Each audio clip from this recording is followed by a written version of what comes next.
Greetings to all the fighters of this country, the leaders of today, not tomorrow, the youth of South Africa. We welcome you, and it's an honor to have the people that will be taking over this country soon. We are going to ask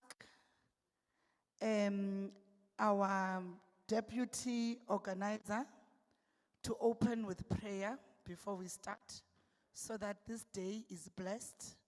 Comrade Lendi Spires.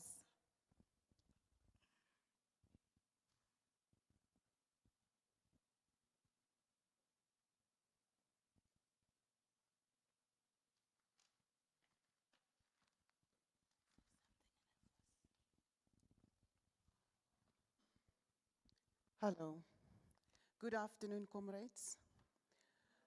Let us please bow our heads and maybe stand up.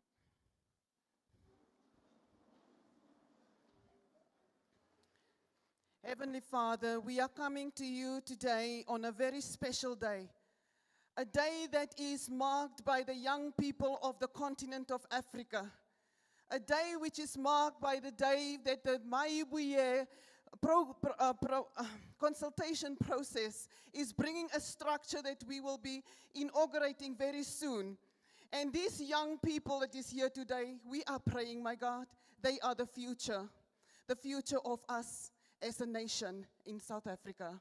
We're praying, my God, that everything that we are doing here, let it be successful to your honor and prayer.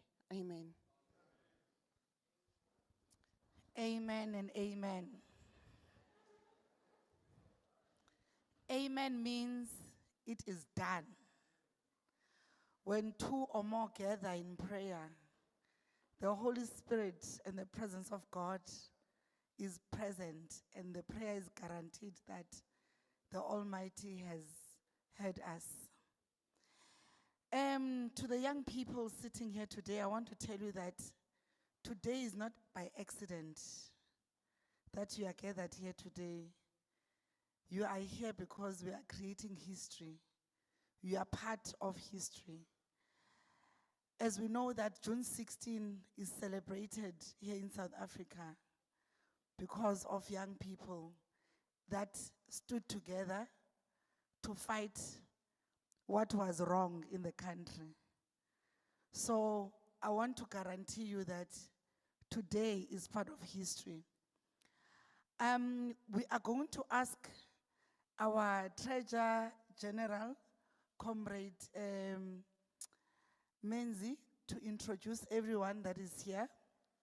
And then after him, we are going to ask the National Convener to start the program of today. Thank you very much.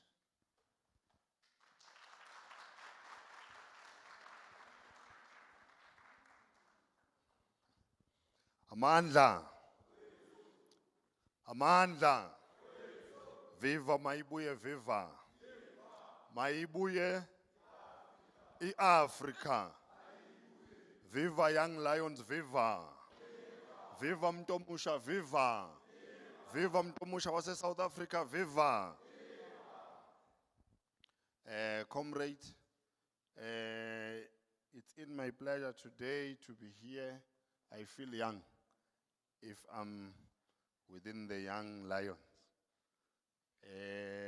Let me take this opportunity to introduce our national leadership that is here with us, that is leading the Mayibuye consultation process. My name is Menzi Makubane. I'm serving as a fundraiser in the office of the Treasurer General of Mayibuye process, of Mayibuye consultative processes. Today, we will be listening from you together with the leadership that I will be introducing. I will start here. The lady that gave us a prayer, it's our deputy organizer, national organizer, Comrade Lendi Spires, all the way from Western Cape.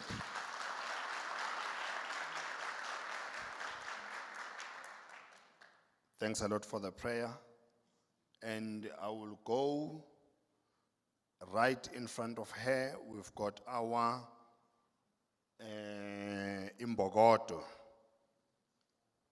a beautiful lady all the way from KwaZulu-Natal, who is leading the women's wing, because we've got the women's wing, the women's formation, Comrade Nonhlanhla Dlamini.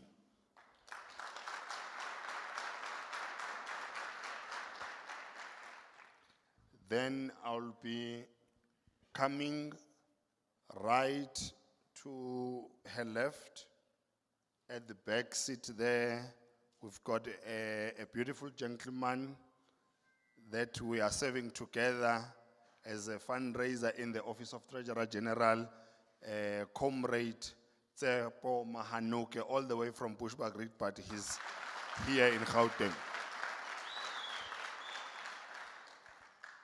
On his far left, we've got our Deputy National Coordinator, Comrade Luther Lubelo. He's around here in the province of Gauteng.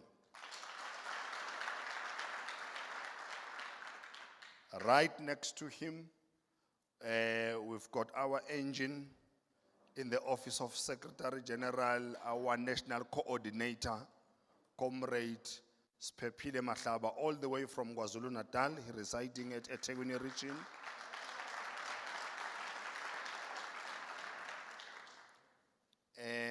I believe that the beautiful queen that is driving the program, she's already introduced herself, but I'll be happy and pleased to introduce her. That is our first deputy convener, national convener, Comrade Nolbabalo Mtinga, all the way from Eastern Cape.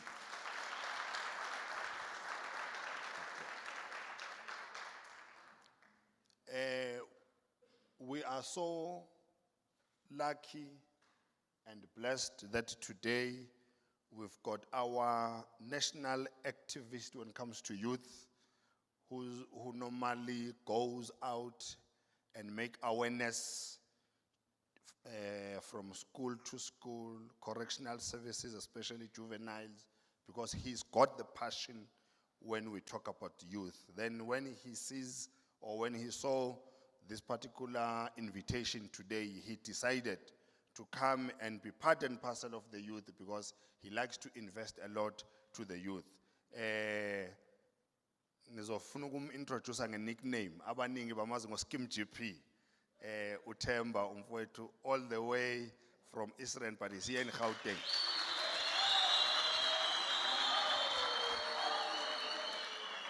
Amandla, Amandla, Mayibuye, Africa. Thanks a lot, comrade. Thank you very much, TG. The way we love young people are the future, but young people that are involved in politics become leaders of now. They become leaders of today. As young people of this land, we must know that our voices must be heard. Our hands must build, not tomorrow, but now. Our dreams must be realized now. Like the young people of the past, like the young people, like our national convener, who started politics at a very young age. And look where he is right now. The whole country is shaken by his decisions, is shaken by his presence, and he started at your age. So today, we are having a consultation process with the youth of South Africa. If you have been following the Mayibuye consultation process, you saw that we started with churches, pastors, traditional leaders, kings, professionals, and we could not leave out the youth because the youth are the engine of this vehicle that we are starting. You are the ones that are energetic in singing, in dancing, in everything. So there is no way that we could have left the young people. So today we are consulting with you. We want to hear from your side, what are the issues that you have? What kind of a country that you would love South Africa to be? And are you also saying that, does the country need a new political party? And if so, what is it that you as young people want in this new vehicle, in this new political party or movement? So this induction marks the beginning of a new political, spiritual, economic awakening in our lives. So what I'm going to do now, I'm going to call our national convener, Comrade Floyd Shivambu, to greet and also just elaborate why young people are so important to be called also and to have a separate meeting. Masimpakamise ngengoma uComrade Floyd Shivambu. Nkosi. Iyole welele wenyamasa. Welele wenyamasa. Welele Amandla, Mayibuye, Africa, Mayibuye, Africa. No, thank you very much, Comrade Nolu Babalom Mcinga, who is one of the two deputy national conveners of the Mayibuye consultation process. The leadership has been introduced here. But I want to greet all of you, comrades, young people who came to join us here. And they've already introduced my brother, Temba, Scheme GP. He is one of our old. So we really appreciate that he got to join us in this process. We should do this because it's a necessary organizational discipline issue that we have youth from different provinces, and we should have had young people from all provinces. And because we are broadcasting this live, we know that there is youth from the Eastern Cape, from the Western Cape, from the Northern Cape, from KwaZulu-Natal, from the coastal provinces, who were supposed to have been made transport arrangements to come and join us for this process, because we had thought that the gathering of young people should be a national gathering, reflective and representative of all young people from all provinces. But it was not to be so. We will constitute a platform where all young people from all provinces are adequately represented, because the discussions that we are going to have today are not just a consultation, it's also a discussion which we believe should be structured, where young people get to organize and lead themselves in the process from now henceforth.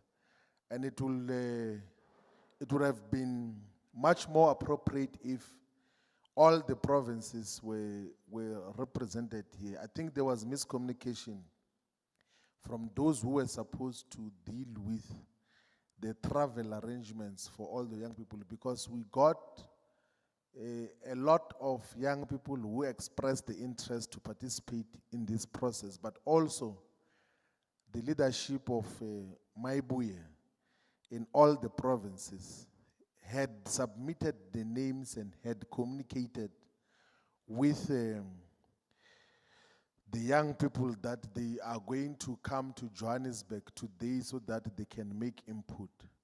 But nevertheless, comrades, we appreciate that those of you who came here arrived from different areas. Some you came by yourselves, some there was transport that was arranged. I understand that there are still people who are going to come from Gauteng to come and join all of us. We have called this meeting, comrades, to listen to young people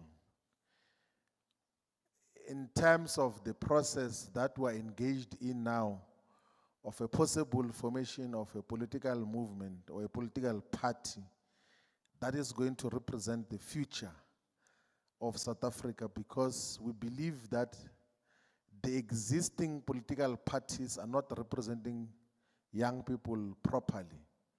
That is why we then said, let us talk to all the people of South Africa on the possible formation of a new political movement, a political party which will represent all the people of South Africa.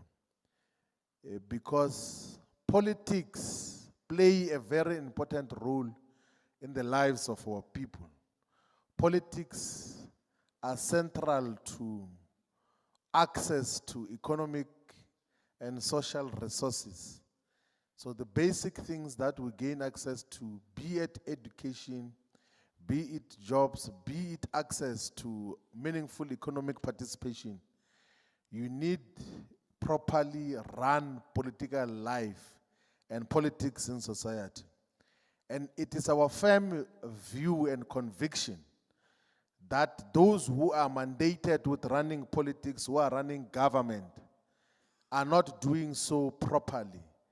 Hence, we want to talk to all the people to constitute a new political movement. We have been in conversation with different sectors in different provinces. Then we thought that today we should pause to talk to young people. You know, when we say this is a meeting of youth and students, we must understand, despite the age categorization of who youth is, we should understand what is the globally accepted definition of youth. So when they say you are youth, you must know that, what does that mean? The understanding that is accepted globally, even by the United Nations, is that youth refers to people who are in transition from childhood dependence to adulthood independence. Are we together, guys? Are we together? So the people who are in transition from childhood dependence to adulthood independence are referred to as youth.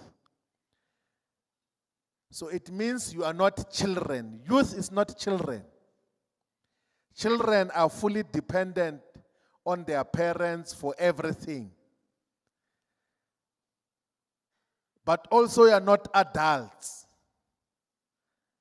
So you are in that transitional phase. And what are the things that happen in that transitional phase? You need to have access to quality education. You are taking decisions on how your future must look like. And part of the decisions that you take in that transitional phase has to be political decisions, so that you are not led by wrong politics in society. In South Africa, we are very lucky that in our history of resistance against colonialism and apartheid, there's always been a very important role that was played by the youth. Do you know the resistance to colonial settlement were led by young people everywhere? Those who were warriors against colonial invasion were young people who said, we cannot allow colonial invaders to take over our land. Even when that struggle mutated or grew to take a political form, at the forefront of those who came with ideas of how to resist colonial settlement were young people. So the ANC, it was called, when it was founded, it was called the South African Natives National Congress was founded by a young person, Pixley Isaac Assem. He was still in the transitional phase or the category referred to as youth. And when the South African Natives National Congress was not radical enough to confront apartheid and colonialism, it was young people within that movement that got to radicalize that the youth that got to radicalize the struggle against colonialism and apartheid included Nelson Mandela when he was still young. It included Robert Risha, Robert Mangaliso Sobukwe. It included Apim Dam, Xolisi Majumbuz, Anton Lembede, Oliver Tambo. They gained prominence when they were young people. They were not always old. When they were young, they are the ones who said that let us leave this thing that we are going to negotiate with colonial settlers for our freedom. Let us take up arms and fight for our freedom. Let us take up arms to defend ourselves against the violent apartheid and colonial system that existed. When the liberation movements, the ANC, the Pan-Africanist Congress of Azania was banned, it was young people under the leadership of Stephen Bantu Biko that revived the anti-apartheid and anti-colonial, anti-settler struggles here in South Africa. You know, yesterday we went to the memorial site of Steve Biko, to his grave site. We went there together with his son, Hlumelo Biko, who is also the national spokesperson of Mayibuye. And we also went to the museum which has been built in Ginsberg, in the Eastern Cape, to tell the history of Steve Biko. Steve Biko played a very important role in the politics of South Africa.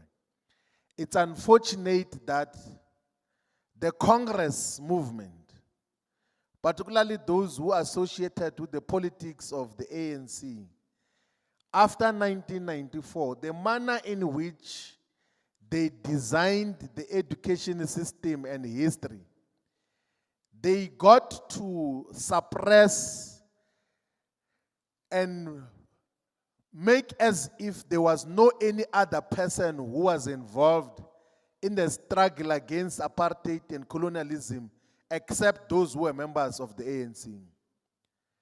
But if you were to go back to history and check the role that was played by the Pan-Africanist Congress of Azania under Robert Mangaliso Sobukwe, the anti-pass protest that was led in 1960 on the 21st of March, that led to this holiday we call Human Rights Day today. It's one of the most courageous battles that got to happen. June 16, which is Youth Day in South Africa, is due to the Black Consciousness Movement, which was led by Steve Biko. But if you were to go and read the ANC literature, you will think that it was only ANC people who fought against apartheid. And that is not true. Apartheid was fought by different formations. And amongst those that fought apartheid was Steve Bantu Biko, who died at the age of 30. But by the time he died at the age of 30, he had played a very important role in the politics of South Africa. He had led to the formation of an organization called the Black People's Convention, which was led by Winfred Khwari. Majority of the people don't even know who Winfred Khwari is. But she was the president of an organization which was uniting all black people. The Black Consciousness Movement had very substantial and impactful programs called Black Community Programs of health care, of jobs, of schools assistance, of the things which Mayibuye says we must do as part of our programs now. But none of those is told to our people because it's only the ANC history that is narrated to tell the story of the struggle against apartheid. But we are here now, comrades. We're going to not dwell much in history, but it's important that we reflect on that. We are here now as a generation, the youth that is alive today. The chances is that if it's 10 of us here, in the next 10, 15 years, only 3 of us are going to get a quality job. If it's the 10 of us here, under the current ANC conditions, if it's 10 of us here, within the next 10 to 15 years, 2 or 3 of us are going to be killed in violent crime. If it's 10 of us here, 2 of us are going to be imprisoned for one criminal activity or another. If it's 10 of us here, only one is guaranteed to gain access to a university or University of Technology or TVET college. Because we have got a South Africa which is unable to look after its own young people. South Africa does not have a plan for the youth. And these comrades were not saying because we are in Mayibuye. We have been saying this for many years. We have written many times as to how do we get to include young people in mainstream economic participation. How do we guarantee that young people have got access to post-secondary education and training? How do we change the education system so that when you leave matric, at least you must have some skill? But currently in South Africa, we have got an education system where you finish 12 years of schooling, but you don't have any skill. You can't even fix a car. You can't even replace the window pails when the windows are broken at home. You can't even participate in agriculture to grow some plants. This education system does not give us skills. 12 years of education without any skill. But if you go to China, to other parts of the world, from early age they teach them how to have skills. That is what we are confronted with. Every year, for the past 8 to 10 years, there is more than 1 million people, young people, who exit the secondary education system, either from matric or grade 11 or grade 10. But it's more than 1 million every year. But if you go to TVET colleges, universities of technology, and universities, all the combined spaces for first year are not even above 200,000 spaces. And there are those who must repeat the first year. What must happen every day to 800,000 young people every year who exit the secondary schooling system? Where should they go? What should they do? And that is the future that we do not want to live in. We are saying foundationally and in principle as Mayibuye that let us talk as to what do we do for young people? How do we define the future of young people in South Africa? How do we guarantee a future where the youth are guaranteed access to higher education and proper training? How do we guarantee a future where youth are guaranteed access to jobs? How do we guarantee a future where those that get into conflict with the law are taken through proper correctional processes and not left with a criminal record which will make them impossible to be employed or to work elsewhere in the future.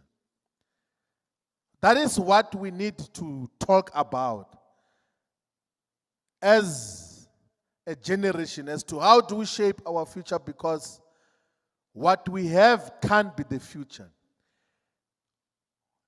How do we imagine a proper freedom and the future of South Africa without political parties that have failed our people? So, comrades, we said today we must meet to talk, even if you have never spoken anywhere in a political meeting. Today you must speak in any language that you are comfortable with. Even if you just have to ask, even if you are not sure about the question that you must ask, just ask. So this is what happens with politics. You won't understand everything in the first day. But with time, you will begin to appreciate that these things can be handled differently. So you're all welcome. I'm particularly glad that there is a proper combination of young people. It's not youth and Dala, because there are people who are very old who call themselves youth. A person who is youth, but they've got children and they've got a wife, they've got everything, they've got a bond to service, they've got all sorts of obligation. And then they are still in transition. So we want youth that is truly in transition and can say that now we can fight with everything. We can take bold decisions because we have got nothing to lose but our chains. Thank you very much, comrades, and welcome. Let's engage.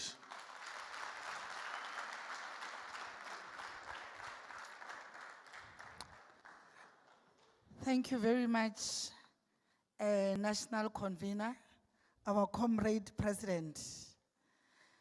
Our Comrade President, I think he's supposed to be a lecturer. What do you think? Because when he starts to speak, we listen, because he has a wealth of knowledge and he plants seeds. I hope today he will plant more seeds when he answers your questions. The President mentioned Steve Biko. Steve Biko was 23 years old when he started the movement, the Black Consciousness Movement. Mama Winnie Madikizela Mandela was the first female social worker at the age of 22, I think. And she was a fighter. She was a mobilizer of the youth, a fearless one at that age. So you are not here by chance. You are meant to be here because you are needed to take this country forward.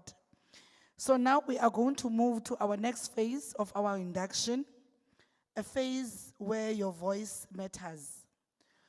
We are going to take some hands and you will have your inputs, you will ask your questions. As the Comrade President said, even if you have never spoken before, today we want to hear your voice. Whatever that you think is inside of you, even if you think it's not a good question, say it, because we are here to listen to the youth. I'm going to start this side. May I please have hands from that row? Let's start with that row first. All right, I'm gonna, number one, the young lady there. And then number two, number three, number four. Then let's come to this row. Any hands? Number five, number six. All right, okay, we'll take those. Let's start with number one. Can we get the mic to the young princess there?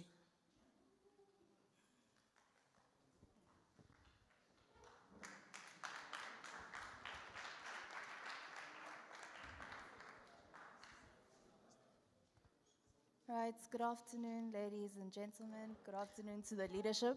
Can you Can you hear please me? introduce yourself, where you come from, and your region, your ward? All Thank right, you very my much. name is Lungile Miller, and I am from Gauteng, Joburg, Zone 11.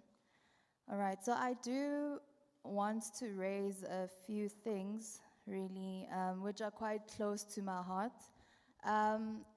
The national convener earlier spoke about how maybe few of us will be able to even enter the university space. But a common problem that also happens is that the goalpost keeps moving. So you'll get your degree, and then you'll find out that you need 3 years of experience. And unfortunately, the way it is, we're not really exposed enough to opportunities that can grant us those experiences. So I also wanted to maybe propose that the youth or the student movement can actually collaborate with professionals and entrepreneurs in efforts to integrate these fresh graduates into the system so that they don't just have your textbook knowledge, but also be more exposed to the field, and it would be an opportunity for them to be integrated into the system.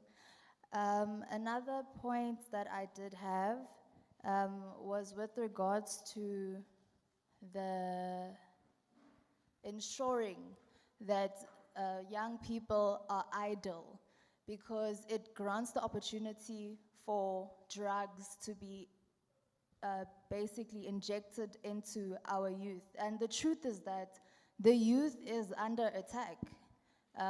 They are aware that we are in this system, and they're using all that they can to ensure that we don't even understand how powerful we are together.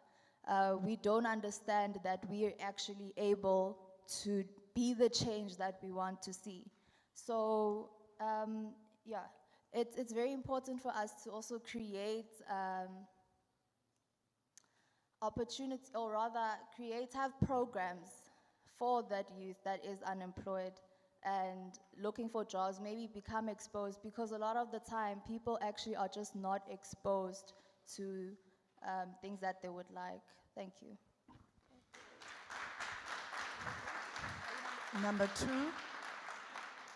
two next to you. Amandla, awethu, long live the undying spirit of Tsietsi Mashinini, long live. Thank you very much. My name is Tsepo Shogole, and I'm very happy to be part of this youth structure consultation.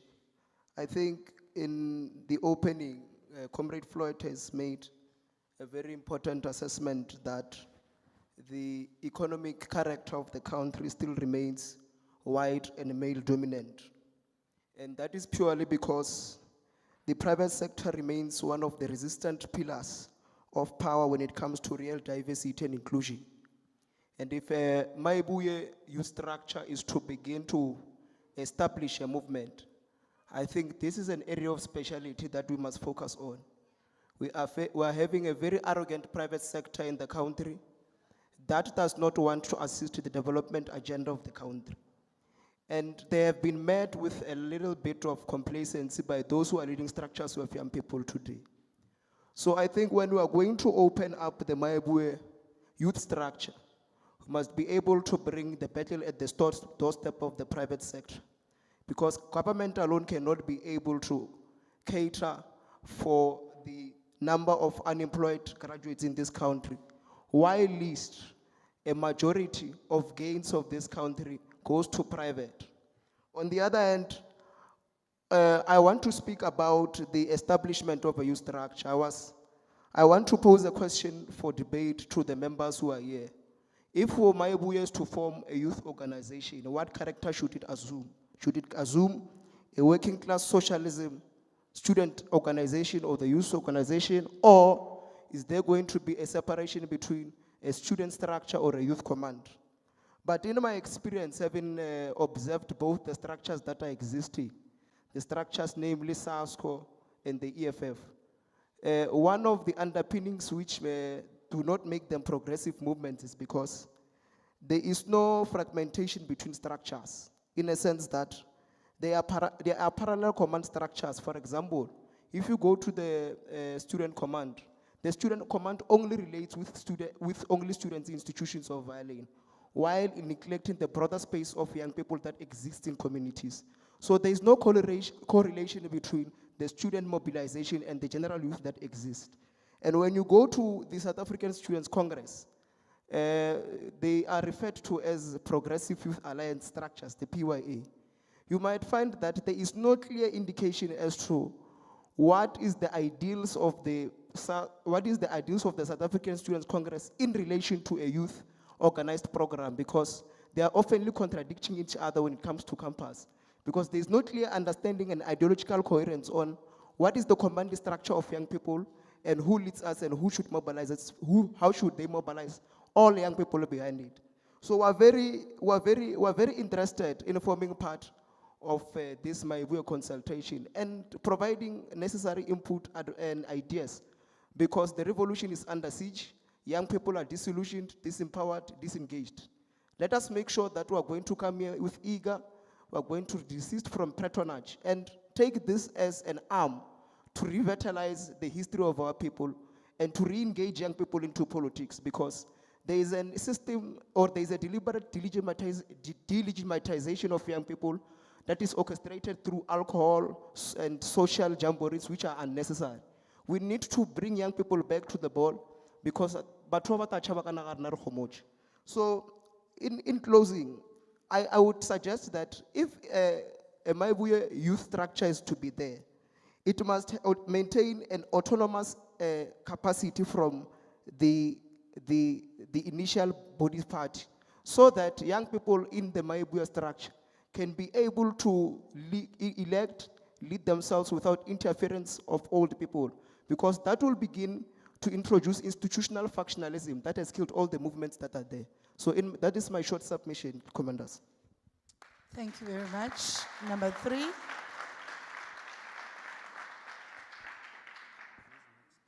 Number 3.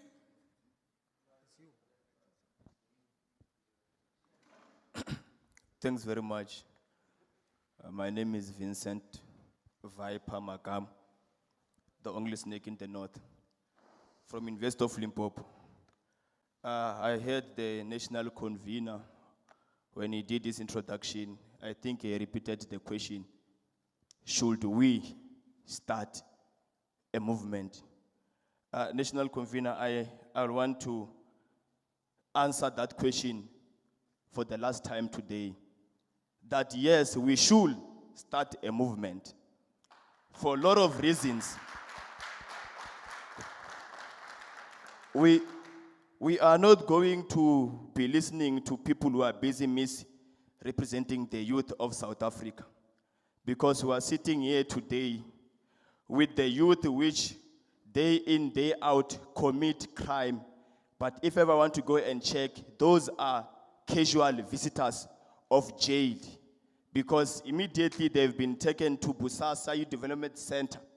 That particular youth, through the education which they obtain in there, they cannot go out and be utilized in the community. Those ones who are sentenced, where our taxpayers' money is being used to fund the education, those particular individuals, they cannot come out and get a job. What is the use of the state of government which we are having, which puts more resources on activities which are not going to bear any fruits to the communities of South Africa? So leadership, Comrade Floyd Shivambu, the national convener, what we must be looking at is what should characterize our movement, not the question of should we start the movement. That one is done and dusted. We are going to start the movement, and we are going to rally behind Mayibuye. We are going to constitute the leadership of Mayibuye from the youth and also the student. But at large, it is the character on how we are going to characterize ourselves as leaders of the youth and leaders of the community. I want to put this one clear out and loud, that with the current government of the ANC, We then look at the thing called NYDA, which is a cadre deployment and a cadre service to the cadre who is known to the NYDA's leadership. That structure was supposed to be used to start and assist the youth in the communities should they have any business proposal which they need funds of. But however, because of the current corruption within the ANC, that tend to be a cadre deployment. That should be enough reason for us to go and start a movement which is going to service not only members of Mayibuye, but the public at large. We are sitting here, Comrade Floyd Shivambu, with the current students who are being sold to the highest bid there by Saus, by the young criminals of the other organization, and the and the ANC. We are sitting here with the youth which can't even access education. The country loves to celebrate the 92% pass rate of bachelors. But those kids have nowhere to go, Comrade Floyd Shivambu, because the country and the leadership of the ANC didn't just not cap the intake of universities at 3,000 per university, like University of Limpopo. They've also managed to close TVETs and colleges. Where I come from, there was a college of Tubumbeni, which ever since 2002, nobody knows what is happening at that particular college. So to leadership Floyd Shivambu, I'm saying, when we open Mayibuye, we must go and face those colleges and we must ask, why are these colleges being closed? Because there will be no country.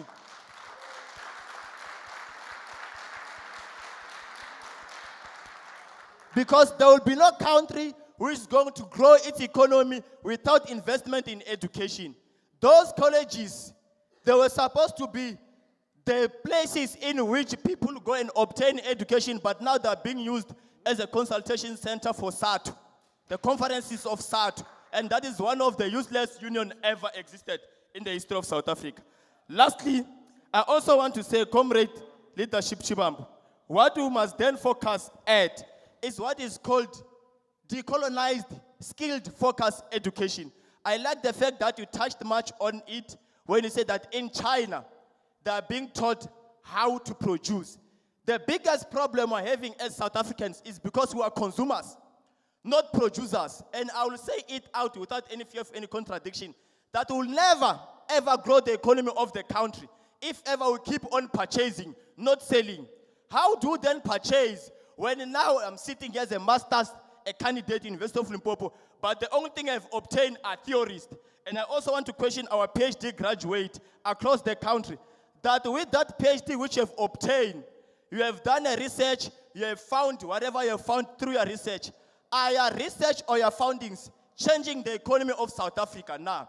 If ever those findings are not changing the economy of South Africa, please come and be with us so that we can reshape the educational system of South Africa. Because where we are sitting today, we are being given a theory. After 20 years, one is going to say that Vincent Viper Makamu wrote, but those things are not going to help us change or grow the economy of South Africa. What I'll submit, last President, is that let us go and shape and move with the people of South Africa because the masses are waiting for us. The masses are waiting for us to go and deliver them from these corrupt individuals and these grandstanders in Parliament as I submit. Viva, Comrade Viper, viva!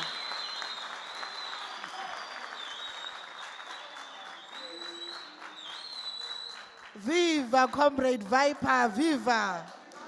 Viva, Comrade Viper, viva! Number 4.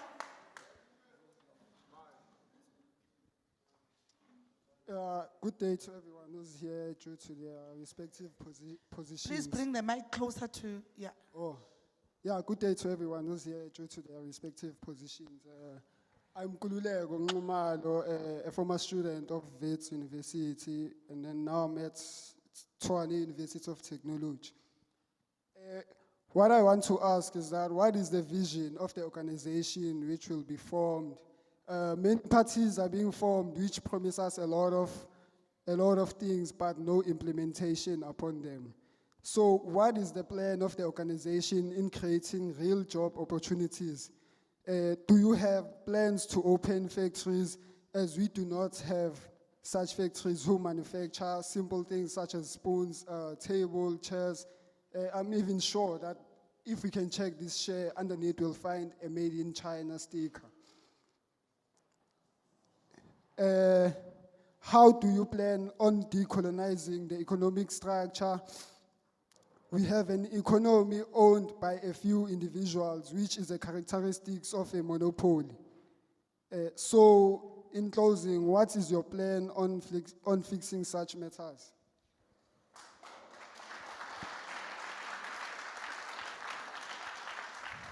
Number 5.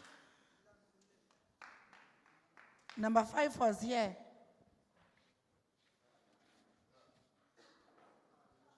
Okay. Oh, number 5 and number 6, ne? Yeah. I'm gonna come to the ladies after this. I need the ladies to speak. Long live the undying spirit of Hector Peterson. Long live. Forward to the economic collaboration of black people. Forward.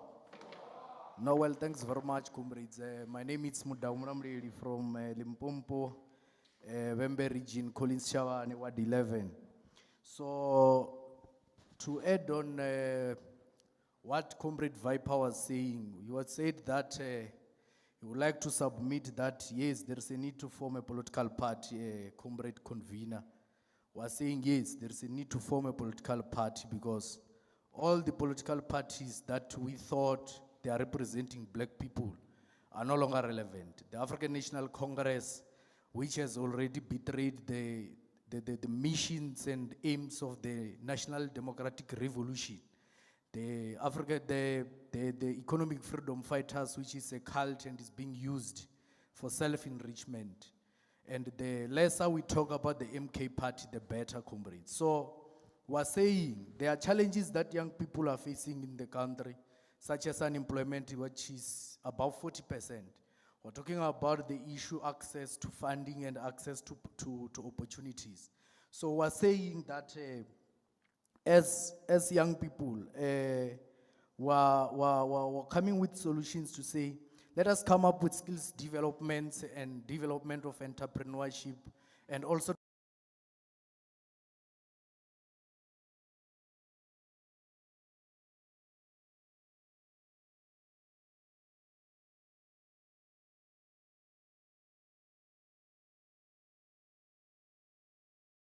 taken by us. So the question that we are bringing today is that if Mayibuye is to formulate a structure called the Mayibuye Youth League or Youth Movement, it needs to have a political standing when it comes to people who are from outside, who are undocumented, because it is very useless to bring all organizations to come and fight unemployment, to come and fight for spaces in university, to come and fight all those particular things when all those things are also taken by foreigners. Thank you. Thank you, leadership. Number 7. Okay, I'm gonna come to this. Okay, number 7, let's start with you, and then I'm gonna go to the ladies. Mayibuye, Africa. No, thank you very much, comrades, and the national officials of the Mayibuye consultation process. My name is Kiamogetswe Masike, the former president, SRC president at the Tshwane University of Technology.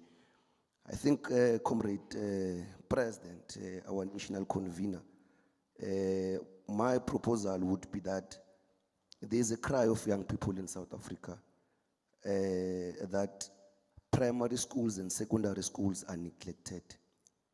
Learners in those particular schools cannot read and they cannot write. And I think when the youth structure is formed, part and parcel of the scope of its work is that they need to go and volunteer in those public schools and make sure that our learners are given proper literacy skills. Because there's this clumsy suggestion that these privileged schools are better, and they are not. And also my appeal would be that there's also a cry that universities should scrape what we call application fees, because those are non-refundable fees that black students and ordinary students that come from the poor of the poorest families have to pay. So mine was just a submission to say that there is a cry that we need to go back to our public schools and make sure that learners get proper literacy skills in those schools. Thank you very much. Okay. You are number 8, and then after you, can I please have the hands of the ladies first? I'm going to start here in the first table. You have to say something, lady, number 1. Another lady there with the brown jacket, number 2, right? You have to say, even if you agree to tell us where you are from. So, you are number 2, number 3, on this side, number 4, and then number 5 behind you. Thank you. All right, you can go ahead, comrade. Thank you very much, comrades. My name is Tabongwenya.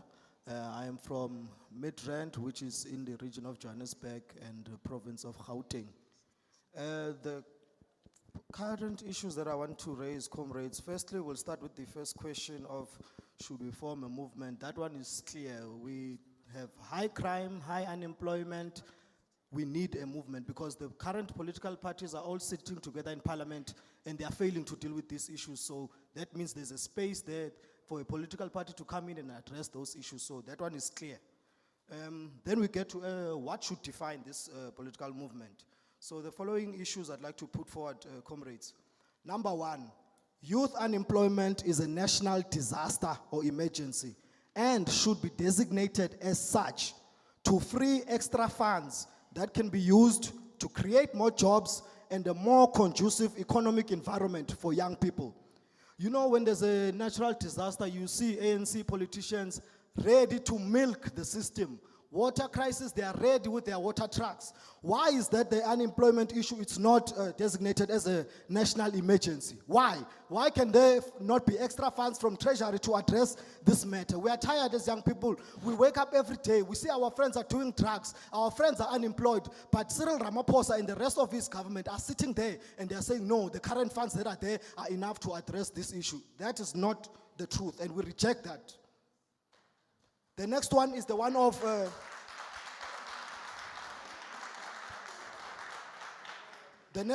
of youth business funding. Youth business funding has been captured by the ANC and their cronies. We have to beg and pay extortion bribes to the so-called public officials just to benefit from the funds that have been constitutionally availed for all young people. The NYTA and all other youth funding platforms have not achieved what they were meant to achieve. We need to establish new bodies or redefine these bodies to exclude political manipulation and thuggery. The next one, comrades, is the issue of sports.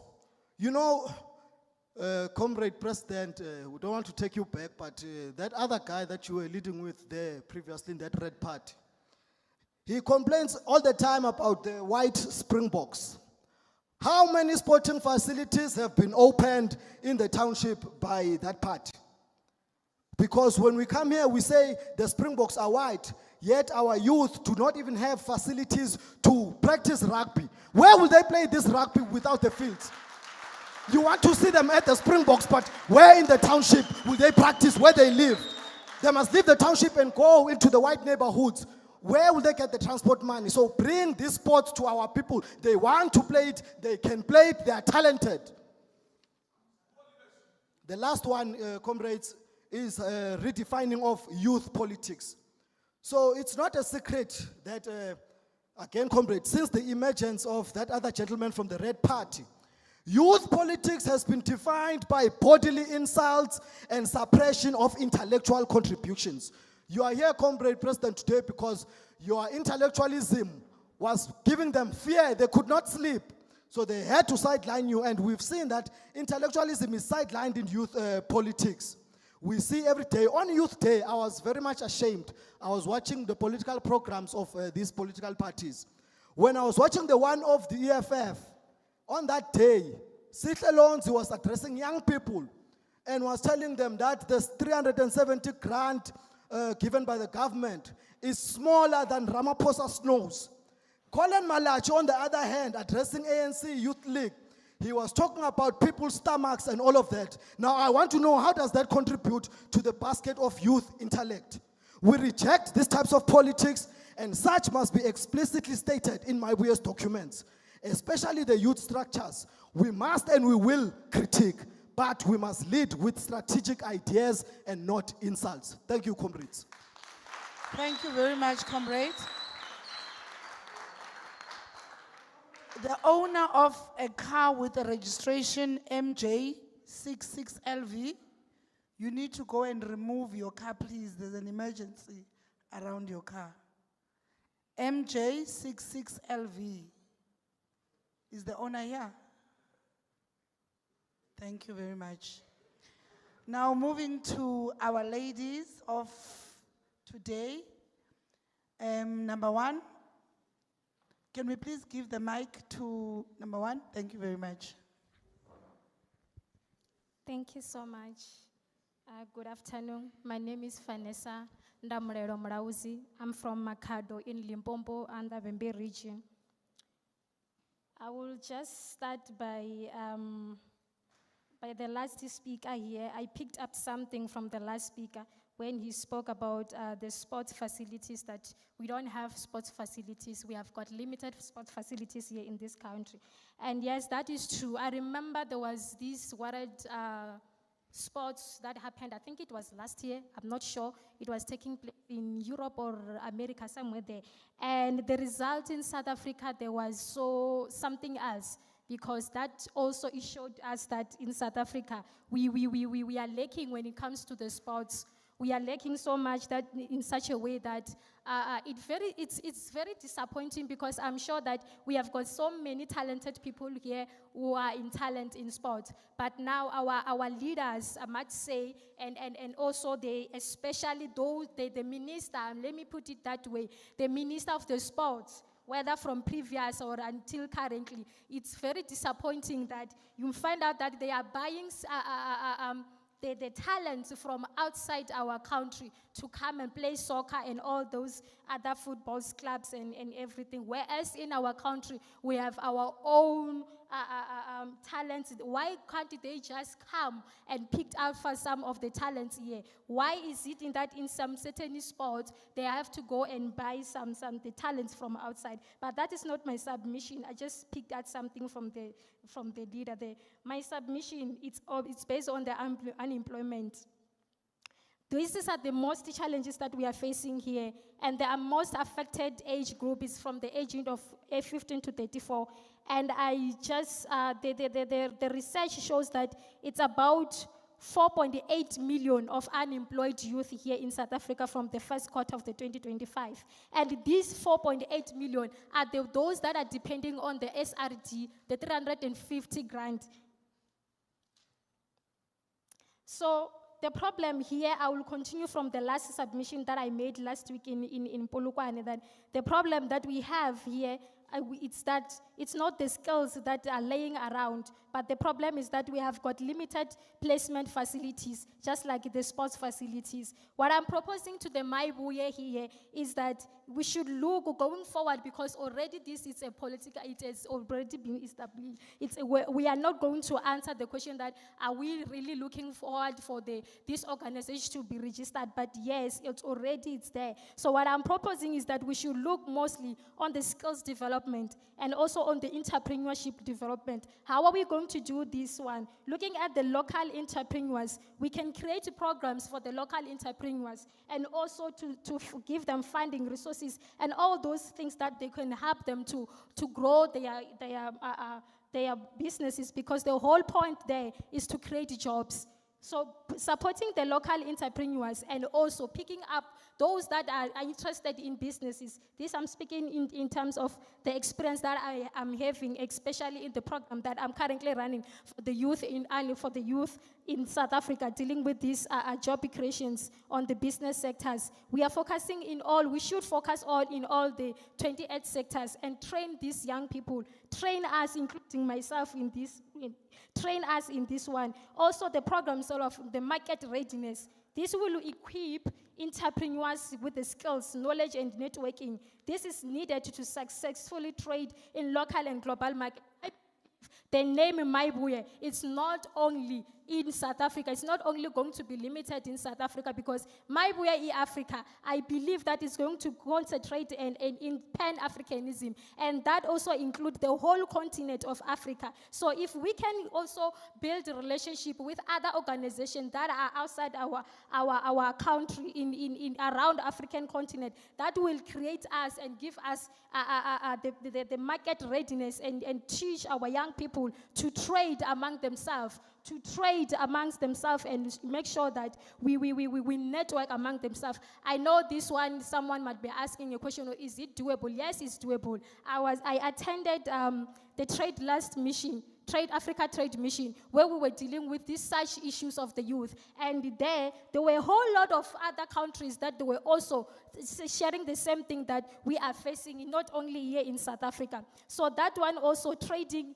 the readiness of the trading market, it's one of the programs that we can also engage in. And another, when we go to the industries or the placement facilities that I'm talking about manufacturing, I'm talking about the factories like automotive, factories that will be dealing with furniture, factories that will be dealing with construction material, factories and that will be dealing with food processing, factories that will be dealing with renewable energy. Those are some of the examples but the list continues and goes on. But Mayibuye, we are proposing that we should focus also on building these facilities. I'm sorry, I'm not going to take long, leaders. Some of the entities will say that here in South Africa, we have got a whole lot of entities, just like NYDA. But now when we go there as a political party and to go and voice out for the youth, they will say that they don't support politics. They only want the civil organization, but they forget that in all those political parties that we are in, we are the people, we are the citizens of South Africa. If they do not support us, who are they going to support? This thing of saying that they have to differentiate me wearing the T-shirt of ANC, wearing the T-shirt of EFF, and all the other political parties, it's wrong. Because all of us here, I'm not speaking only for the people, for the young people of Mayibuye, but I'm speaking on all the political parties, the youth that are there in those organizations, that these entities, the government entities, they should support us, not only looking at this one, she comes from which political parties. Our youth are unemployed, not only because they are not educated or they don't want to work, but entities are closing the opportunities for us young people. If they were not closing them, we would be open for partnership. Then we go to them with a proposal on what can be done to create job opportunities in this country. Let us look at also the civil societies that we should be aligned, that are aligned with our visions, our goals of Mayibuye. We should also go and approach them and partner with them to make sure that this one becomes a success, this project becomes a success of job creation. We can't be also, when we look at this June 16, we can't be celebrating the freedom if our young people are still in this distress. The June 16, the politicians, the June 16, they should just pick up their own date where they are going to focus on their political rallies, but allow us on the June 16 to have the programs that are going to deal with the issues of the young people. We can have a lot of programs. The programs that will only allow us to sell our businesses and network for the businesses wise. We can have programs that are market readiness to both local and global organization, global and local trading. Because Mayibuye Africa not only limited to South Africa, but it is a continental as it focuses also on the Pan-Africanism. This means Mayibuye should not only start to network with other African organizations for partnership. Programs that addresses the issues of the youth, but at the same time introduces solution to the public. Programs that are all here to build us economically. The June 16 is meant for the youth. It's not meant for the political leaders to be telling us that as we don't care about who and so, pointing us fingers. But the June 16 should be given to the youth, and so that we can be able to take care of the issues that are related to the youth. Thank you so much. Thank you very much. Number 2. May you please give the mic to number 2, the lady that is wearing the brown coat.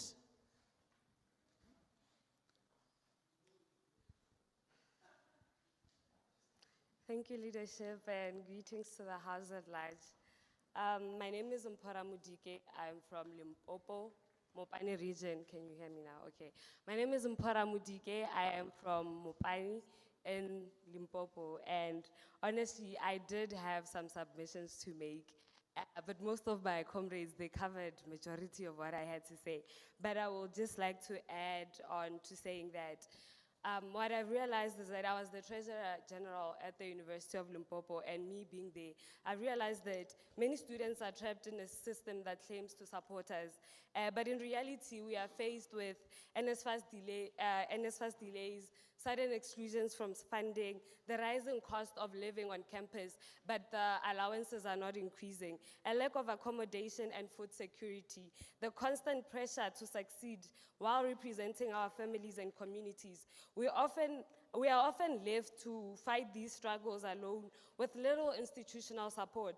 Mayibuye Africa must be serious about, if Mayibuye Africa wants to be serious about the youth, we need to be more than just sloganists. We need a radical reimagination of student-centered policies where we include full student debt cancellation, a complete overhaul or reform of the NSFAS, a guaranteed transition from education into employment, internships and entrepreneurship opportunities. And students must be part of shaping these opportunities and not just receivers of such opportunities. Thank you.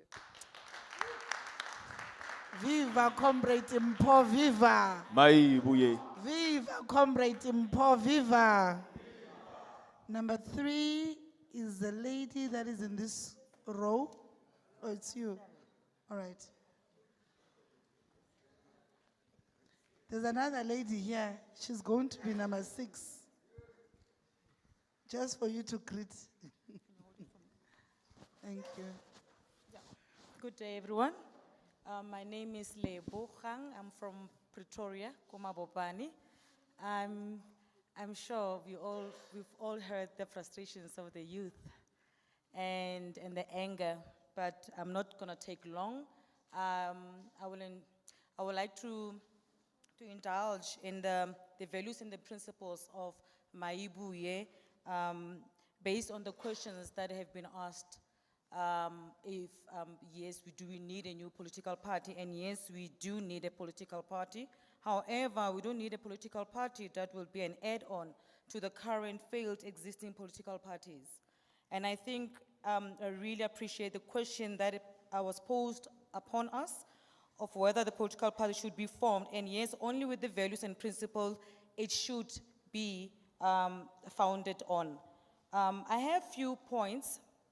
Number 1, I watched one of your consultative processes in Free State. My friend here, Tyson, engaged with you. You touched on a very vital point which amplified the stance with regards to General Mkwanazi. You did clarify that we need a transparent government. What I think the organization should do is to fight the age restriction in the current employment equity, mainly in the government sector. Let's try to increase at least to the age of 50 years old. University sectors, number 2, university sectors, we would like the organization to incorporate the practicals in each and every course in all the universities. This is a suggestion from the high demand of experience from most graduates. Number 3, can you also put on in your manifesto a system that a national skills exchange bank, which will add as an investment to final year students in universities? This can be in a form of internships, apprenticeships, and learnerships. Integrity and transparency, no secrecy in governance. Open books, open discussions, open decisions, and open leaderships. Thank you. Thank you, Comrade Lebu. Number 4. And then behind you, number 5. And then number 6.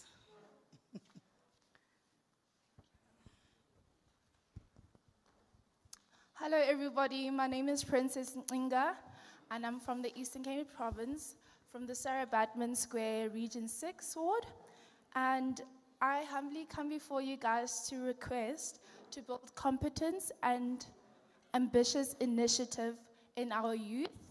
I understand that there is a need for physical facilities, there is a need for physical entities like educational investments and job opportunities, but I really feel like that competence really grows I'm so sorry, I'm nervous, but I really feel like competence and character development can carry the growth of South Africa, if you guys understand what I mean. So I'm here to ask if you guys can implement programs to train the youth, males and females, my fellow brothers and sisters, to build resilience and break generational stagnant mindsets that restrict us from even using these facilities and opportunities that we get. Because I see there's lots of instances where we get the job opportunities, where we get the facilities, but then after a year or two, it's reckoned. It's broken down and there's nothing happening anymore. People have lost that passion. So I'm really here to say that passion really can start and spark progress, sustains it. And I really just want South Africa to note my insights for confidence and character in our youth. All right, thank you very much, everybody.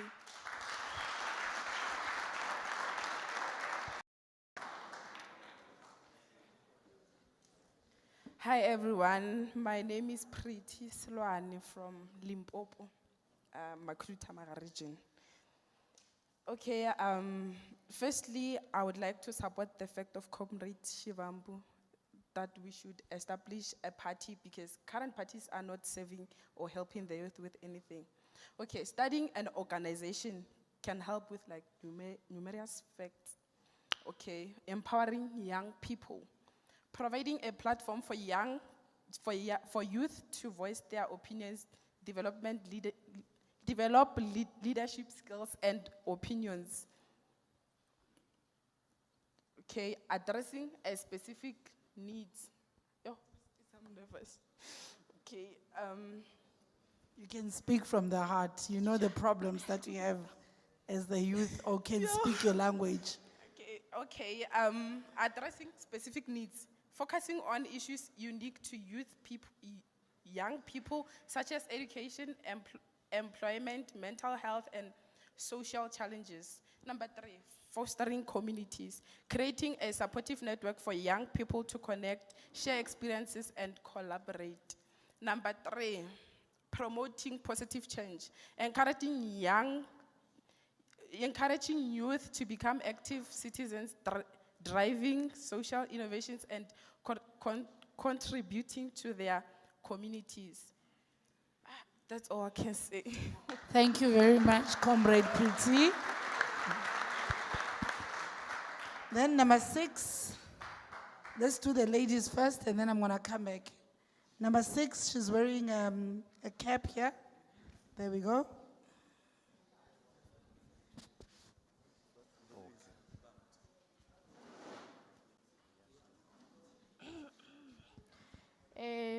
Greetings to everyone. My name is Noluthando Mvelase and I'm a student at Tshwane University of Technology.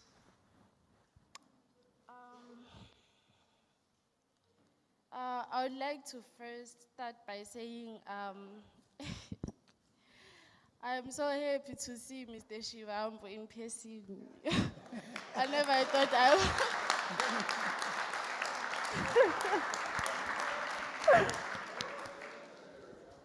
like, I never thought I would, like, seriously, like, I'm like, is it really him?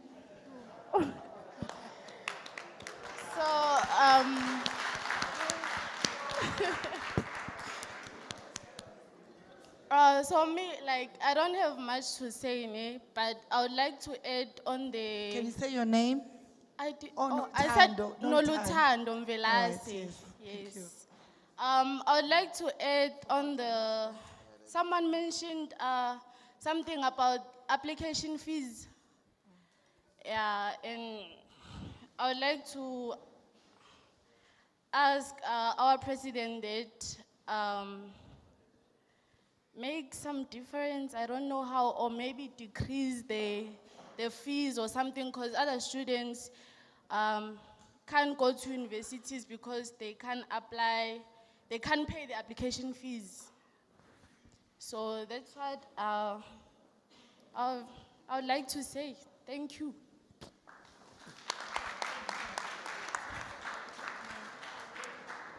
Thank you very much. We're gonna go for another round. All right, number 1 there at the back, and then number 2 with the, then number 3, number 4, number 5, number 6, okay, number 7. Okay, you can go number 1. No, thank you very much, Chair of the session.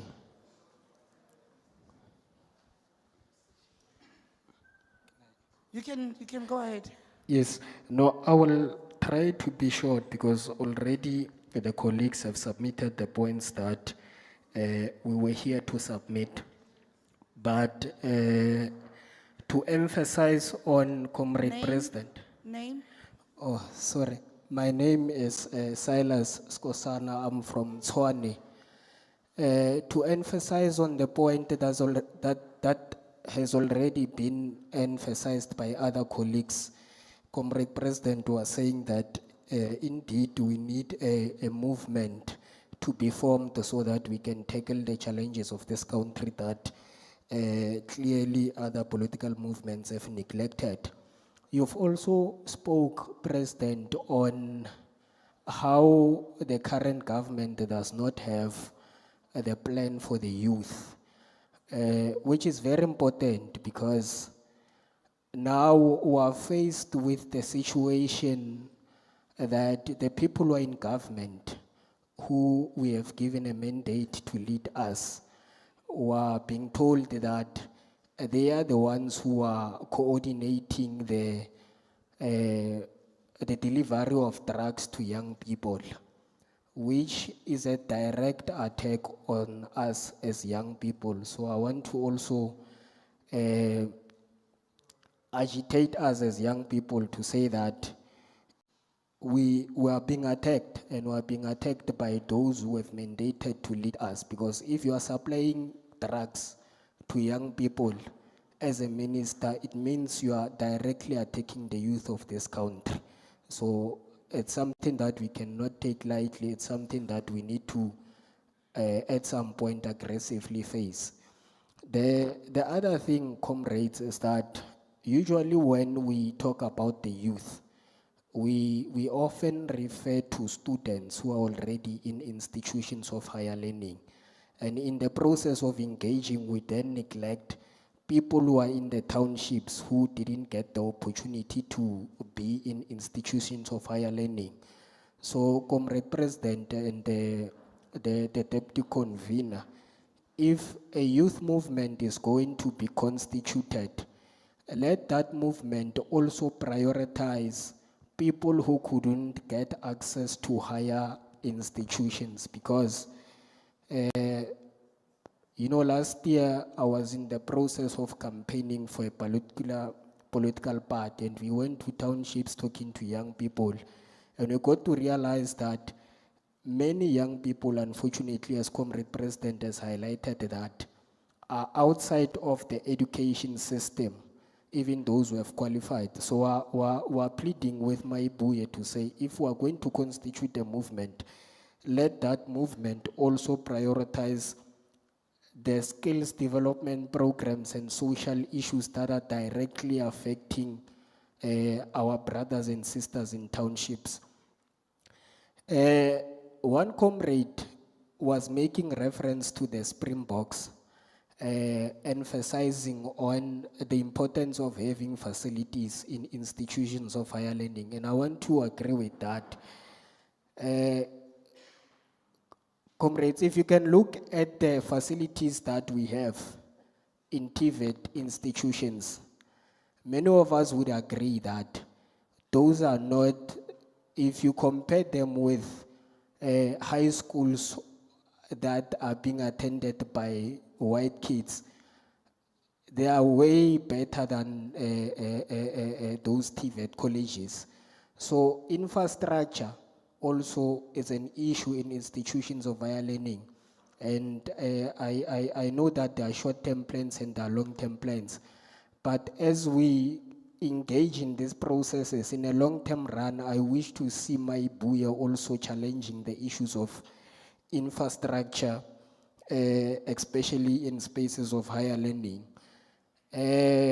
Comrades might also be aware that now there's a bill in Parliament which speaks to withholding of qualifications of young people due to owing universities. If we are going to constitute a movement of young people, comrades, that is one particular issue that we must also tackle aggressively, to say that institution can no longer hold on to qualifications of young people who have qualified simply because they owe the institutions. Those qualifications or copy of qualifications are needed by young people to go look for jobs. And we are pleading with the movement to say that if we are going to constitute a movement, let us aggressively attack that issue. In closure, comrades, we are well aware that there's a political disengagement amongst the youth in this country. You know, last year, an IEC ran a program of registering new voters into the system. And in a country of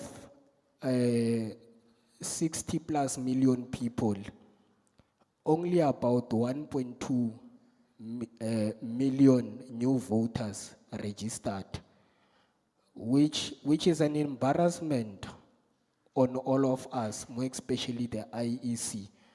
So it clearly shows that there's a serious political disengagement amongst the youth in this country. So if we are going to form a movement or constitute a youth movement, though that is one of the issues that we must also prioritize, to say, how do we make sure that the voter turnout among the youth is increased? I will also make one reference. You know, last month there was a by-election in 156 in Tshwane. And I want to make reference to this ward because that ward is located where the University of Pretoria is. So majority of people who are locating in that ward are young people.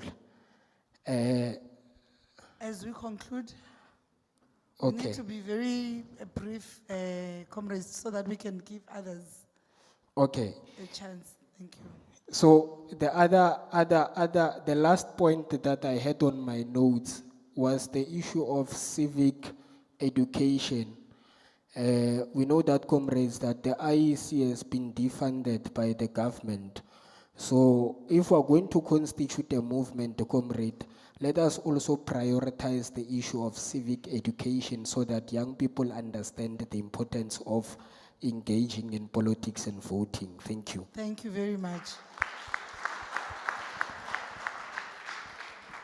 Amandla, Amandla, awethu, Mayibuye, Africa, Mayibuye.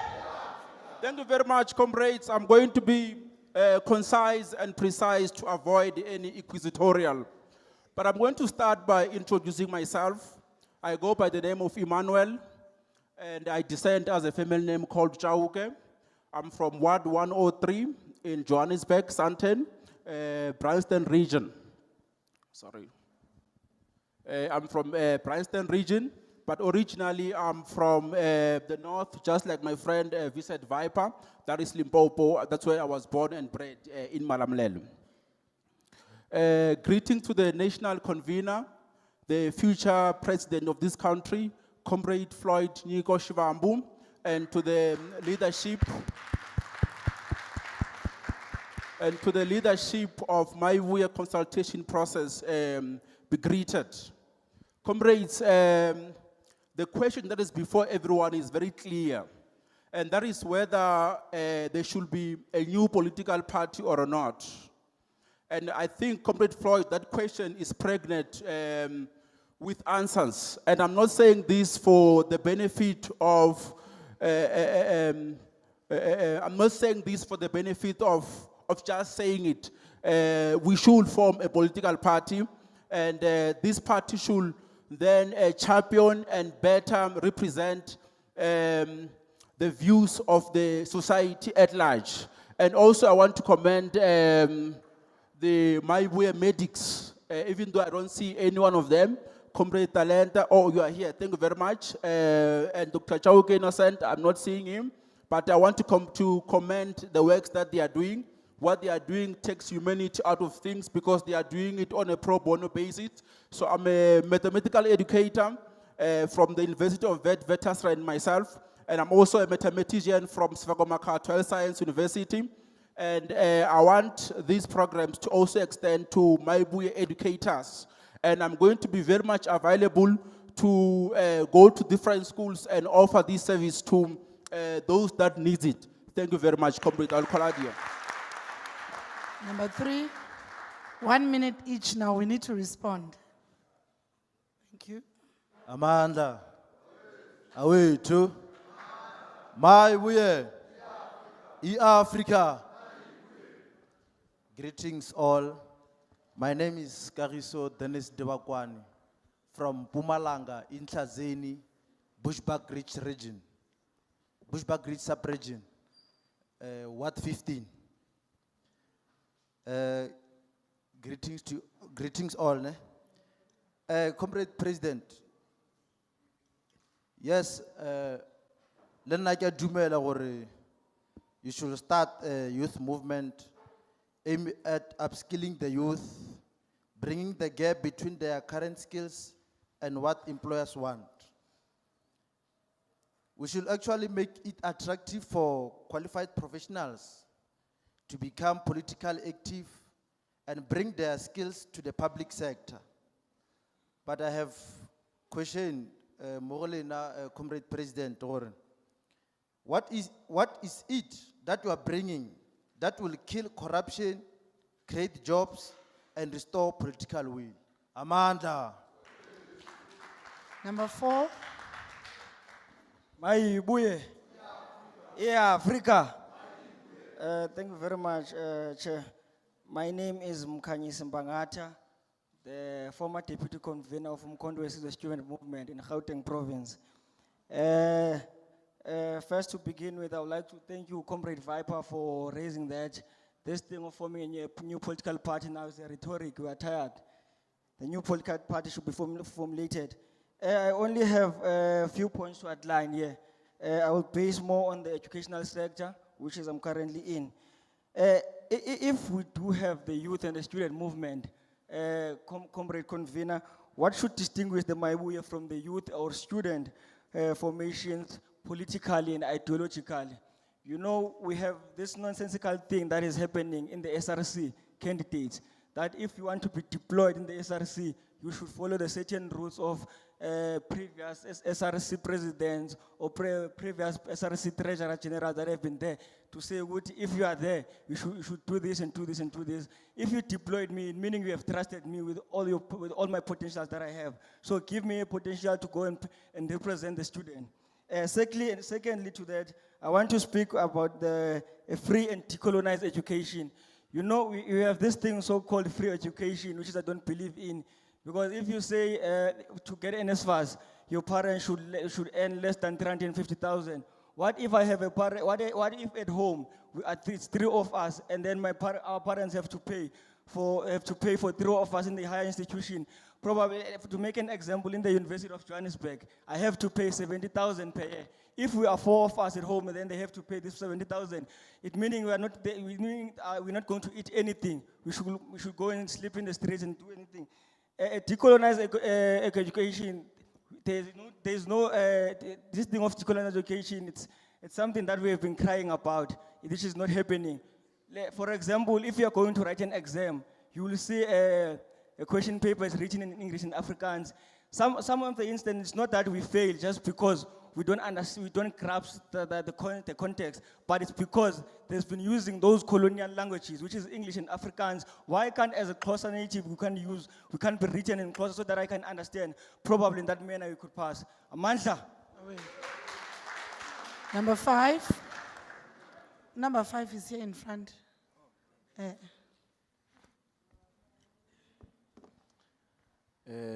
Thank you very much, comrade. My name is Tyson. I come from the Free State in a metro called Mangaung, ward number 3. I think that 3... Comrade Tyson, we need all your names. Tyson who? Oh, my name is Ward Tyson. as well. Yes. My name is Tyson Khadi. Khadi. Yeah, with KHLI. And I am from Free State, the province. And the metro is Mangaung. And ward is ward number 3. When I went through the website of Mayibuye Africa, I think there are 3 questions that were posed to everyone. It was that, first, do we see a need for us to start a political movement? And if yes, on what values and principles must it be founded on?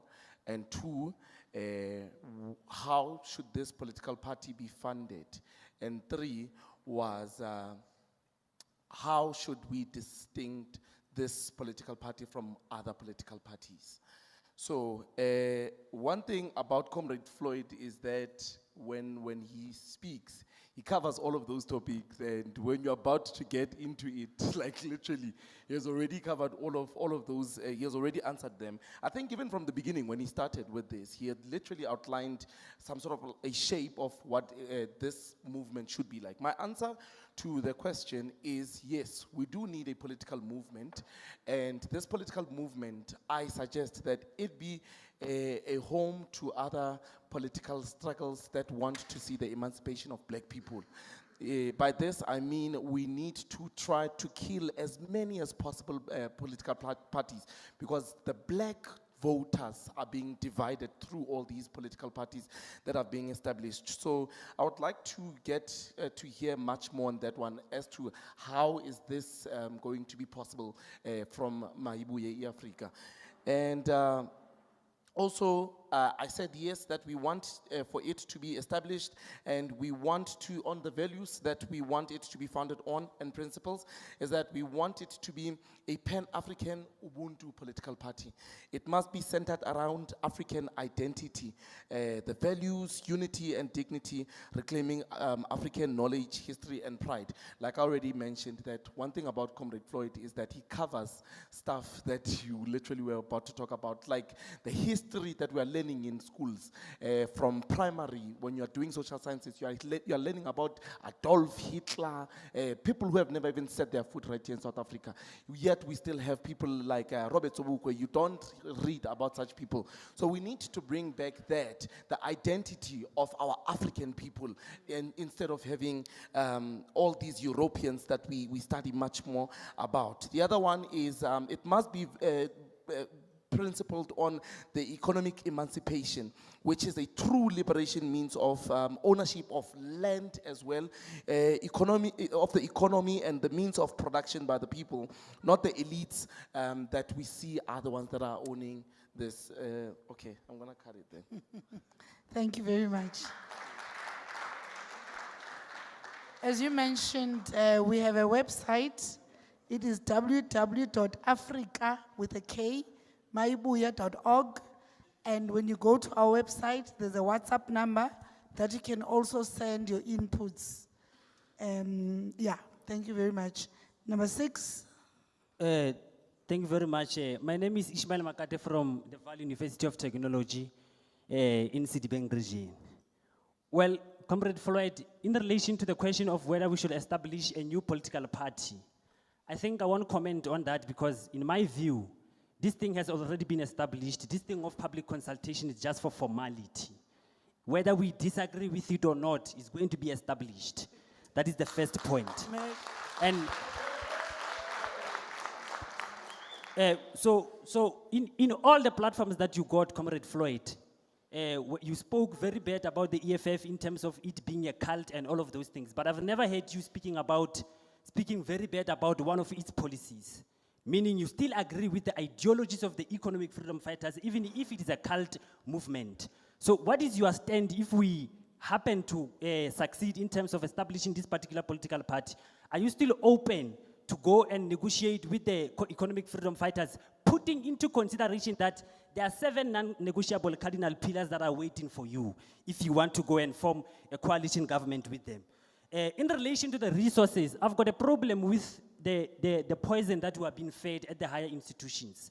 My problem is that this government takes all of us into higher education and teach us about agriculture. But there is no any form of agricultural activity without the land. You want to go into farming, you want to go into fishing, into anything, into mining, you need the land. So the problem is that if we want to attain the land, we must still go through a white man who's going to make it very expensive, and our people will still not be able to afford. It's going to be affordable only to the foreigners. So what's your take on that, Comrade Floyd? And one of the problems is that I think we must disabuse this concept of saying education is the only key to success. It is not the only key. Yes, it is the key to success, but not only the key to success, because a lot of people assume that if they fail matric, then it's chai. So we need to come up with a new strategy of how do we make other people succeed without depending only on education. We can bring some sports facilities in all of these schools so that even if you know you are failing academically, but you are doing very well in swimming, so that you can pursue your something from that particular sport activity. As so, you conclude? Yes, in conclusion, Comrade Floyd, I want to know about the issue of the quality is held by the universities because students cannot afford to pay. The problem is that when these people apply, they are making an indication to the government that I'm poor and I cannot afford. Therefore, can you please assist me with NSFAS? But when they owe the institution, then they say, no, before you get your qualification, you must come and pay.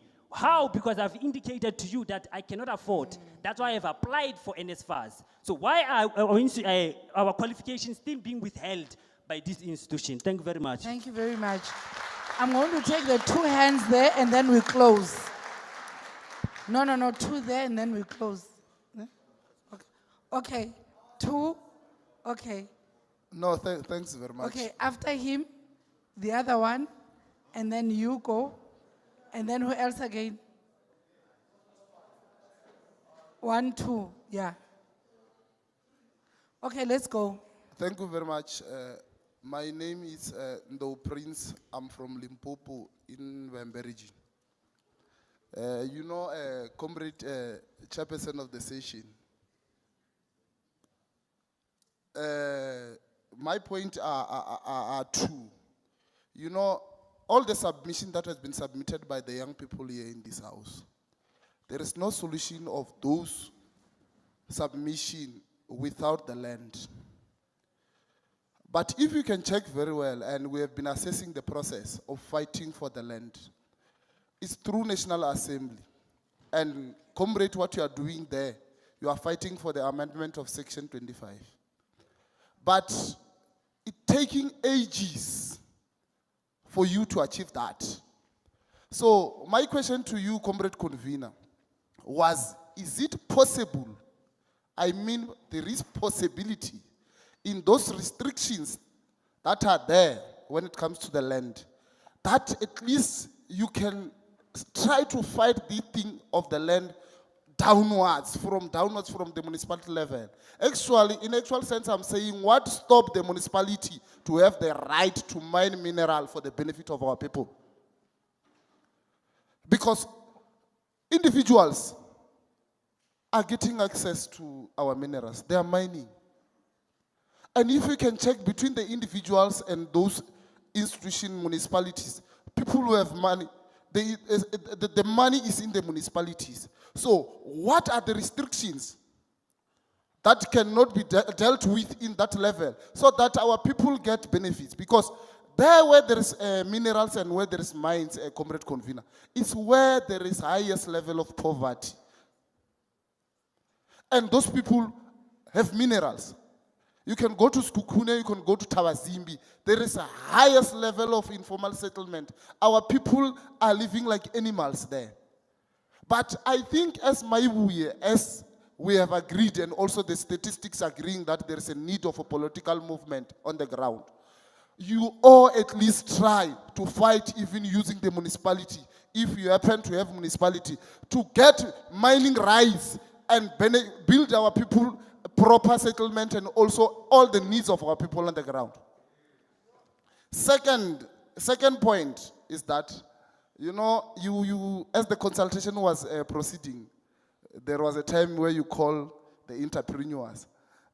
Comrade Convener, I was laughing because the majority of the entrepreneurs are tender entrepreneurs.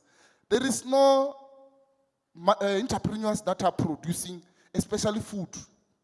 We are depending on a harbor to eat. Even here, if you can say now we are hungry, we are going to eat food from the harbor. There is no skill in sourcing to our young people to produce their own food, to produce their own clothes. So we are saying there is a need because those things that I've mentioned with the existing political party are not being addressed. They are sloganizing about our challenges when they get to the assembly. They went to the assembly and speak big English and get paid and they laugh at the poor out there. We want the movement that will always take steps to deal with the challenges of our people. We don't want the movement of slogans. We don't want the movement of big English. But on top of the movement, Comrade Convener, there is a big issue in the country that is threatening our food security, our security in terms of health. Let us not address the African agenda through Mayibuye platform. We rather create the African institution that will address the African agenda to bring with everyone from different African countries so that Mayibuye happen to be solution to whatsoever that is a challenge in our country. That was my submission. Number 9, next to you. Na kansa urangeri bitra mina imna hlawulekano ka ndima no ma blank vater kamseng. There is something that we have and we've always seen. Sports brings people together. Can you please repeat your name? My name is Hlawulekani Ndima from Blankwater village, Kamseng. So what I'm saying is that there's sports, it always brings people together. But what we normally do is that within the political space, student leaders would know that you have portfolios. One will be sport, one will be culture and religion. Another will be health, another will be that and that. So my submission is to say that when we are forming structures, let our structures directly impact certain things. Youth want to be, we want our youth to move away from alcohol, from drugs. Let the structures that we are forming be formed as if we are already in governance. We don't need big money to actually do these things. We only just need a person and a movement that is willing. We can also do, even in the villages with our youth, we can get land from Abu Hosi as we are working with kings and chiefs, where even those who are interested in farming, we give them the support to actually do that. Myself, as a professional, I'm a lawyer. But what I'm saying is that even as we move with the METICS, with the law, with the law one which we are going to form, what we need to be doing is that we need to be acting as if we are already in governance. There is no point in having someone with a portfolio which basically doesn't give any contribution to society. People don't want us to be telling them over and over again that we are going to do, let us do. We don't need a lot of money. Leadership, you know, you have the tournament that side of Mahonis. There is people who are always willing to say, if we can take away our kids from all these other things and organize them, then we are willing to fund 1,000, we are willing to fund with kids, we are willing to fund with all of these things. That is where now we get the youth.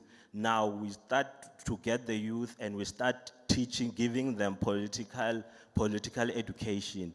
But we should not in any way wait for us to become into government to now say that we are now only going to do. That's the first one. Second one, I'm very much concerned as a student leader at my time at the University of Limpopo as secretary. I saw a lot of students or prosperous students who wanted to come in, but their results did not make sense.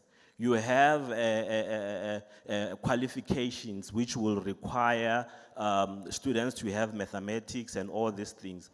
But what is being taught at the base level, at our high school, children are being channeled to go take maths lead. Where are you going to go with maths lead? This is some of the challenges that we need to tackle so that we are producing kids when coming out of the high school. We are producing kids which can be able to be accepted into degrees, into professional degrees. Let me finish. As you conclude. As I conclude. The last thing that I want to just touch upon, let us have the spirit of Ubuntu. There's no need of us preaching things which will not be relevant to a grandmother who just basically needs someone to help her to move from a house to go get pay. We must be orientated around that we are community builders. We are contributing positively within our communities that we can take from our villages into the universities, into the work sectors. Thank you. Thank you very much. Number 10. Yeah, number 10, Shame Kunini Bambil.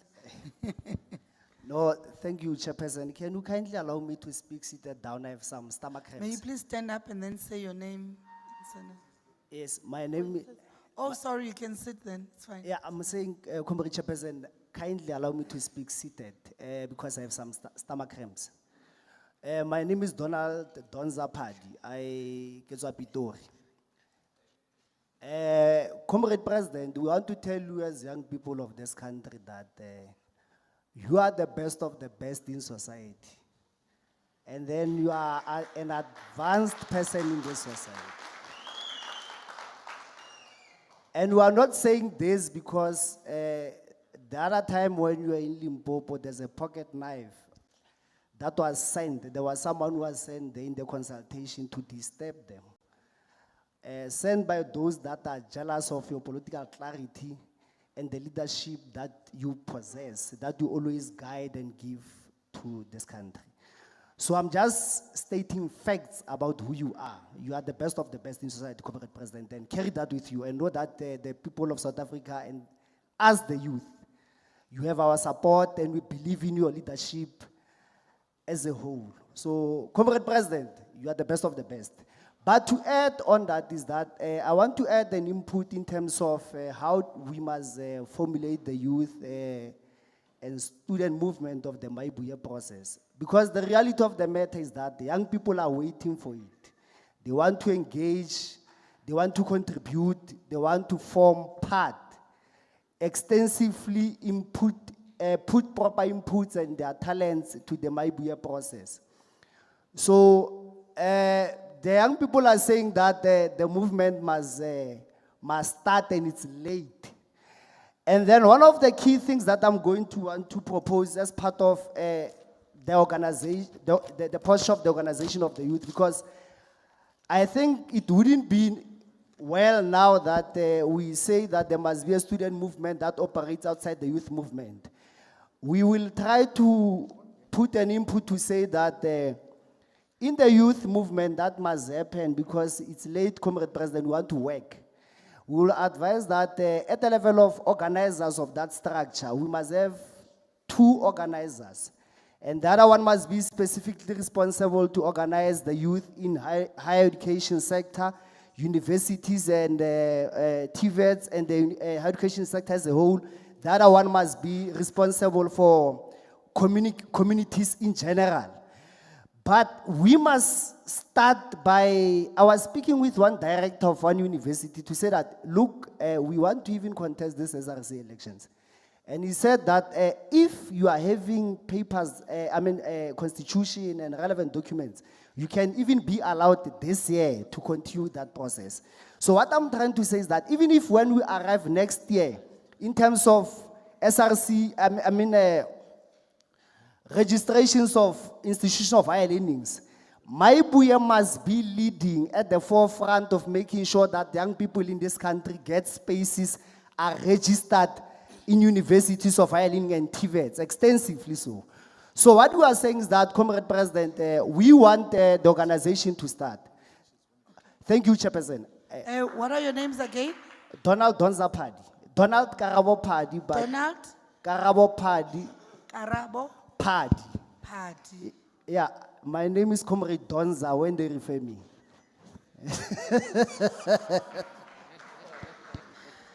All right. 2 more. Greetings. All right, wait, where are we now? Okay, yes, it was you, yes. Greetings. Then inside the after him, I'm plenary. going to take 2 more. Okay.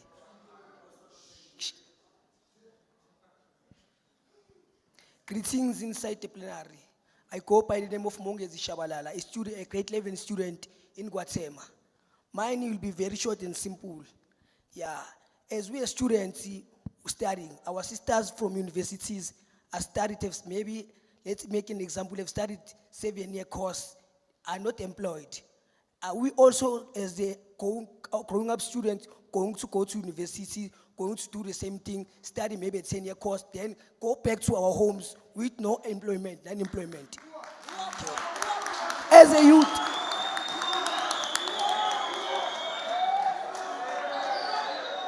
I say, as a youth of South Africa, we're facing challenges of unemployment and substance abuse.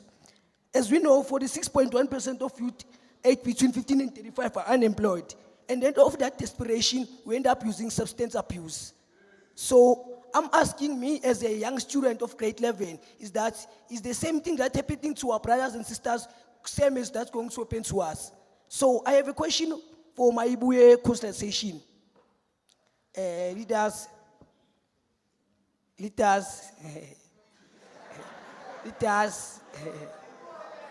can I be recognized? Leaders, as a grade 11 student, I have a question, very simple question for Mayibuye Consultation. My question is that I hear that you want to start a movement, and I see that thing is very solid. I want to speak for the students of secondary schools and high schools. Are you going to fight for us that when we get to matric and pass, are you going to fight for us that after we go to university, we get employed?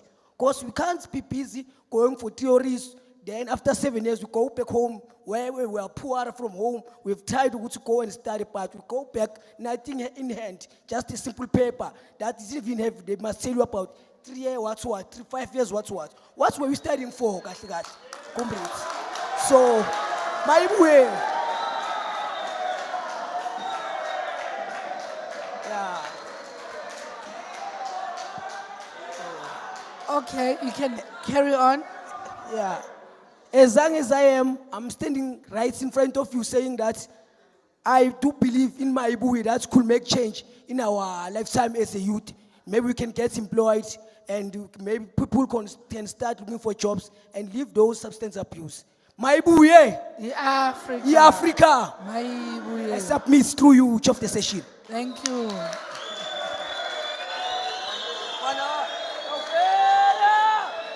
Okay, now we are going to number. Okay, I'm going to be nice. I said I'm going to take 2. I'm going to add another one. So it's 3. Let me see who's the lucky one. Besides you. Okay, wait. Can I see the hands that want? Okay, after you, it's you, so you are number 1, number 2, the red, number 3. There was a number 4 here. Yeah, number 4. Thank you. And then after number 4, Temanzimande, Skim GP, you have to come say something. Thank you. Number 5. Greetings, everyone. Am I audible enough? My name is Tabiso Delgado Kekana from. Bring it closer. Can you hear me now? Yes. My name is Tabiso Delgado Kekana from Gamkombani in the Waterberg district. Probably one of the remaining rebel speakers that are young, you know. And I'm the chairperson of the SA Schools Development Program, the secretary for the youth and mining affected communities. I came late, but I'm just going to touch on this question of, do we need another political party? Sure, especially with this approach that we're taking. I think maybe this will be a party that will have a constitution that's shaped by the public, us, you know. So yes, we do need another political party which will just grow from public participation. But on the work that I've been doing as the chairperson of the SASDP, I want to touch on the issue of sports in schools. The reason we had started there was because of how we thought sport was a capitalist system. If you've played football, you know that if you didn't have money, you were kept in going far. So we're trying to bring sports into schools, whereby each and every child that's in school, whether you are 21, 22, as long as you are a learner, you are going to play. You understand? We're trying to get rid of the ageism, because we understand that there's certain kids who are very, very slow, but then with sports, they are very good. And the other thing we're doing was we are pushing voter education programs because of the voter turnout in young people. It's very, very disappointing. And mainly due to the education that they are receiving. No character education of some sort. And even socially, we are just not organized. This is why we have drunk youth, you know. Right now, as civil society organizations and political parties, we are competing with taverns for the attention of young people. Imagine, you understand? So, and I mean, right now, we do not have anything that's going to entice the young people to say, wait a minute, let's build the country. And when it comes to the sports thing, there's a fellow who's the minister for the sports thing, who says, for us to be able to bring school sports back, we have to build facilities. Come on, no, man. If ever we can have this thing on a system level whereby it's approved by national, from national goes to provincials, regions, then circuits, whereby now we are going to cluster schools, then we start making them compete. In Malamulele High School or wherever, you can simply, there's fields that are there. There's poles, netball and football, you don't need facilities for you to start that thing. The constructions and everything will find us on the way. So yes, that was just a brief submission on the sports thing. But I want to talk on the mining thing, because it's a subject that's close to the heart. If you've been to Mokopan, you'd know that most of us have been hurt by what's been happening there. This is why we started this organization, to say, even now I'm availing myself to each and every person who comes from a mining community to say, we are here. We are going to be helping in representing issues affecting young people in mining areas. You understand? If you go to a place like, what's this, Begersfort, there's a fellow called Morgan Mohlala who's considered as Amazama. But what must he do? Because he needs to eat.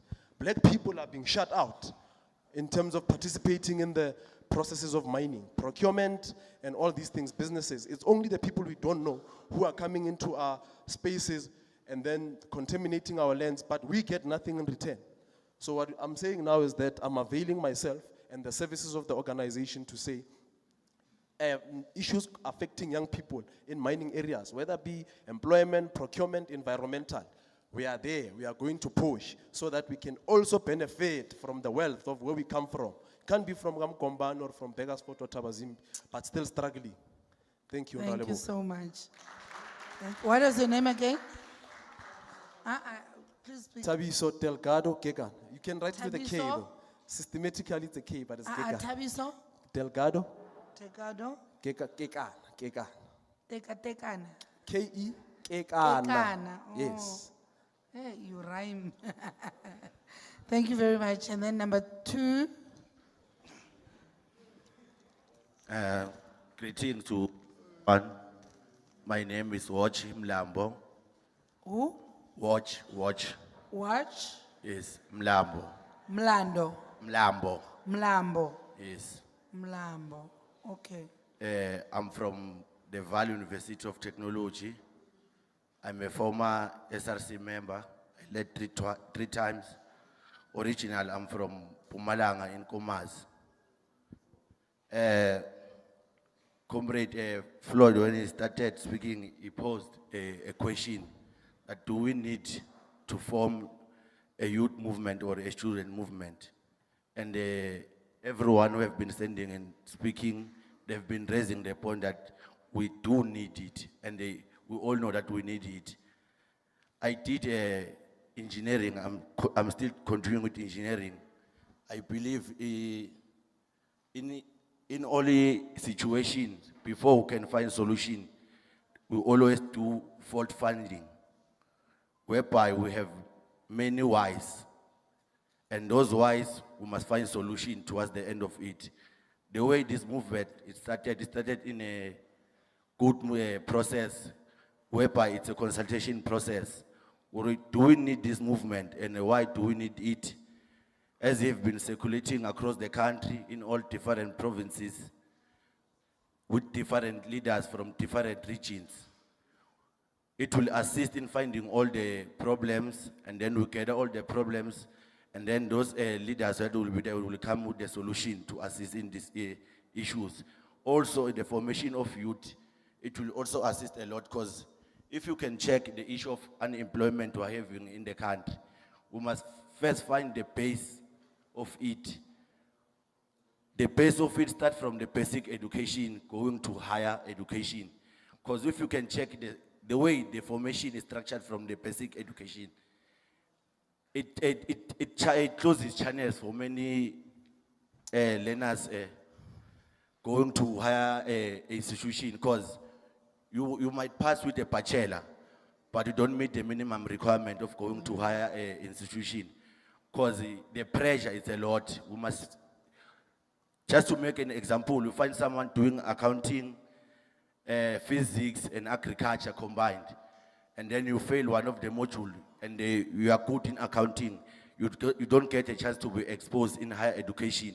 So we must find a proper way to restructure the basic education going to higher institution. In conclusion, I've heard many people mentioning everything, all the issues that we're facing as youth, but there's a serious concern in the country. On a daily issue, on social media platforms, there's an issue of gender-based violence that is affecting the country. Lately, when you go to social media, there will be a story about the issue of gender-based violence. Mostly, people who are affected, it's females. But also, the gender-based violence, it affects the issue of males also. So, the consultation of Mayibuye must also focus on the issue of the gender-based violence that is currently affecting our country. Thank you. Thank you so much. Then, the comrade at the back. The youth of South Africa is rising. Amandla, awethu, Mayibuye, Africa. Long live the undying spirit of Steve Biko, long live. Long live the undying spirit of Steve Biko, long live. Thank you very much, comrade. My name is Ayabong Mlifa, a student from Tshwane University of Technology. Ayabong Bani? Mlifa. Mulifa. MLIFA. A student from Tshwane University of Technology. Comrade President Floyd Shivambu, we want to tell you that we the youth of South Africa, we need a new political party that will include the student movement. That the student movement that will be driven by the interest of the South Africa, and that will be driven by the struggle of the ordinary black and poor marginalized student of South Africa. Comrade President, we want to tell you that's why we believe this new political party will assist us, so we can continue to hold our government and politicians accountable. As the collective voice of voiceless, we will continue to challenge the current state and demand accountability to fight for the rights of the black student. And Comrade President, we want to take this responsibility as the youth of South Africa, that we will work tirelessly to build and shape the strength in this organization, which is Mayibuye. We will create a movement that is accountable to its members and transparent in decision making. Thank you. Number 4, thank you so much. Number 4. No, they're at the back. Wait, it was number 4. And then Skim Sam. Skim GP. Thank you very much. Greetings to the volunteers of the MCP. Greetings to the leadership of the MCP.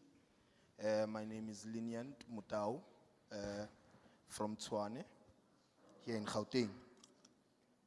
Let me start by saying, Comrade Convener, in the beginning of this process, you are very clear that you are going to consult the people of South Africa and not conduct SWOT analysis of other political parties.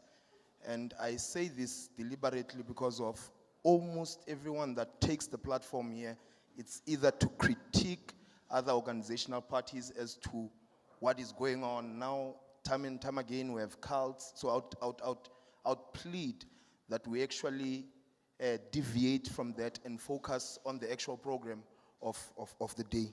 But yeah, that's not what I'm raising on.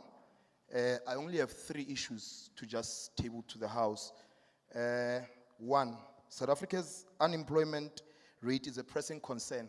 I don't want to also rhetoric around it, but I would have loved that we have a discussion around it as the MCP, that should you assume government, or should you, as in when you continue with this process, what plans do you have in place in having to tackle the issue of unemployment, be it youth or unemployment in general? Comrade Convener, me and you and 2/3 gathered here are really unemployed. What plans do we have in place? My second point,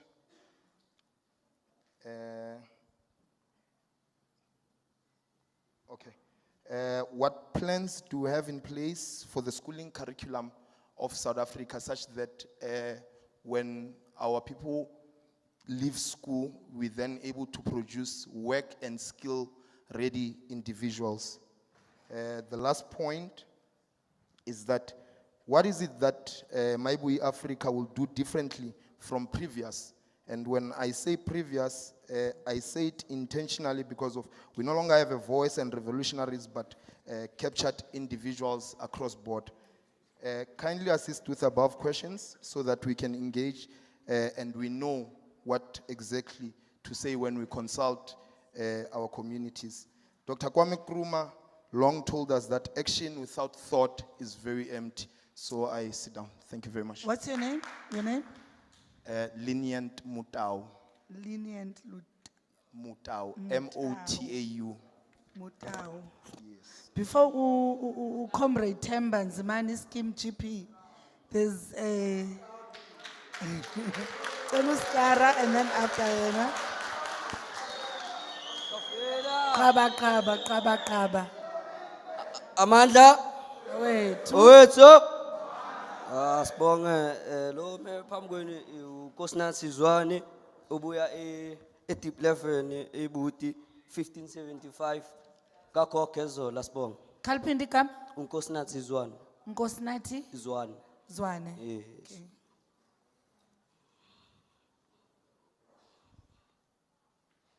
Okay. Nkosinathi simamele. Today I have some few points to make. You see, the first one is about unemployment youth. Being unemployed is not easy. It affects not only our income, but our confidence, our daily routine.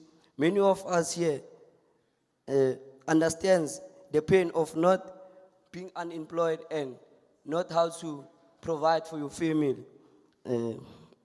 We live in a time whereby there is no shortage of talent or potential, and that Opportunities are not shared. Young generation finish school and universities, but they still at home doing nothing. Skilled people, skilled workers are being pushed away because of age or lack of communication or experience. All of us want to work but can't find a door that opens to a better future. So the affection of not being unemployed pushes our brothers and sisters to smoke drugs, to do more teenage pregnancy. I want to talk about the problem of teenage pregnancy. The government told us back then in 2020, before 2018, before the COVID, they told us that there will be more job opportunities, more schools open for our brothers and sisters. But look where we are. We're standing right in front of you, wearing yesterday's clothes. You see, and how are we going to secure our upcoming generation, children, if you can't work, if there's no work? So today is about if Mayibuye Consultation Progress is willing to take part and being united. I want to know what's the plan or strategy of unemployment youth and teenage pregnancy. Thank you. Thank you very much.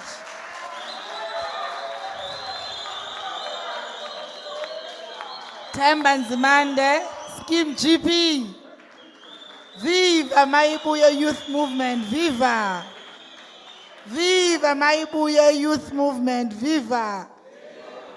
Mandla! Mandla! Thank you, leadership.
Viva Mayibuye, Mayibuye, Mayibuye Africa, viva! Ekudala sihleli phansi ngathi singayibamba sikuchukumise siphithi youth fandaka ngithi. Awe mama, awe mama, awe mama. Awe mama, awe mama. Awe mama, awe tolo ngaka. Awe mama. Awe mama, awe mama, awe mama. Awe mama, awe mama. Awe mama, awe tolo ngaka. Awe mama. Awalende siyenza yo. Esiyenza yo. Awalende siyenza yo. Avalo alente. Ote falo, falo, falo, tololo. Avalo, tololo. Awalente siyenza yo. Avalo alente. Ote tio, tio. Tio mama tio. Tio, tio. Tio, hey tio. Kuta, kuta. Kuta batao twara. Viva Mayibuye, Mayibuye, Mayibuye, Mayibuye, viva! Pagama, you go Floyd Shivambu, Pagama! Pata President Floyd Shivambu phakama. Singahlala phansi. Thank you, comrades. Thank you very much. Mine is very simple. Mina nje bengizobulisa. Kunama chance ayifake ejubaneni semandleni President. Thank you for allowing me into your own space. I run my own situation. Some of us were very influential in the country. So it's just that abantu abaningi sebagcina bathi no, let us mind our own business. Because when you enter into a political space, you might be swallowed. And when you enter into a political space, find out you are entering into a relationship. The next thing, I hope namhlanje you have found yourself a political home. You are permanent. You are not going to be a permanent visitors here. Because kunabo political higihaga. A lot of young people will enter a politics. You are hoping. And the man but because it's a podcaster, some of us, but about a political prostitute. So I hope you are here and you are here to stay. You won't be onlookers, you won't be bystanders, and you won't be spectators. Pagama, Mayibuye, Pagama. Dr. John Maxwell said once something very powerful, Mr. President, and the whole entire collective. What everything rise and falls on leaders. Namhlanje we've got leaders who are like cowboys on crack. They are dizzy, they are drunk in their own political arena, in their own political situation. So I really hope ukuthi namhlanje abantu will find the expression even in SA. Ukuthi when we join the home, mawuthi ngeMayibuye, you must know for a fact that ukhuluma ngani. I run my own people lapana bancane ababizwa ngokuthi Black Power movement. So I said to them, I am visiting the leadership today. And I think our contribution will make a very serious difference. And Utembo will start trending again in the country. Because mawuthi against the wall, kunamachita khona la. Crime is a sketch in our country. 3 points ekhulunywe ngazo. I'm going to amplify that message. One, they spoke about the issue, the education. So leadership, kune crisis is serious in the country. Out of 100% of young people that goes to school, Mr. President, by a scale, only 40% make it to a university. And then immediately after that, when they complete, only 14% bakreya tiro. Are we saying as a country we are educating our people to be unemployed now? The biggest question is, how about feta hakuna span in the country? Number two, batache issue of gender-based violence, GBVF. I'm very passionate about that subject. So money into ngane, if we don't teach them young, siluzile. Tina, some of us were unemployable today. So the only cushion is ngaitona, ukuditola abantu abazokhona ukusunderstand, njengabo Mr. Floyd Shivambu. But otherwise, a lot of people are saying anything that says, I'm an ex-prisoner. Let me educate you young people. Ematanyane kune outers khona zila ezihleli potential. Nina yesirious yokuthi mawungalahlisa idwe etanyane. As I close, amachita baya bafaka ama-tattoos. Fandaka about 26, 27, Big 5, Ref 4, Air Force. Their eyes are burning with anger. They want someone that they will devour. If ungabhekanga ungekho slam, and if ungayilandeli kahle le formation, uzoba ne flop, kusasa bese uba statistic. Now bakubale so usedanyana. I know for a fact ukuthi abanye abantu le creative, it's man-made lento, ineffective fault ne human error. Ziya createwa lezi zinto. Nibonile kwenzakalana ngithi namhlanje. Uchayisana leadership. When the two elephants are fighting, the part that will suffer is the grass. You are the people that are going to suffer. Man fika danyana mawufika da, abana sikhathi sokubhekela da. Ufika wadraw i-tattoos hlelele thema, ungazi ukuthi ishukuthini. Kanti le tattoo mawufika le bathi you must roar, ngithi you said you are a lion. So as young people, mele kube khona abantu abazorana izinto eziserious. When we are talking about prevention and saying crime does not pay, the formation and another movement must stand for that. In South Africa, we've got 243 prisons. In South Africa, we've got over 194,000 inmates behind bars. Each one with 460 rand per day. And around Tanyana se Gauteng award 23. Aliki Tanyana ngalvanga Gauteng. Lamatana South Africa, the reason why I decided, Mr. President, as I sit down, ukuthi ngithathe lento as a calling, ukuthi ngiyolala amachita. It's a sad ending story, gents. Abafethu baphelele Tanyana ababhaya because akuna plan. So if abantu maungabanikeza an idling mind is a dangerous mind, akusena ama-ground ekasi, makungena ama-bioscope ekasi, kungena nix, the only thing they resort to crime.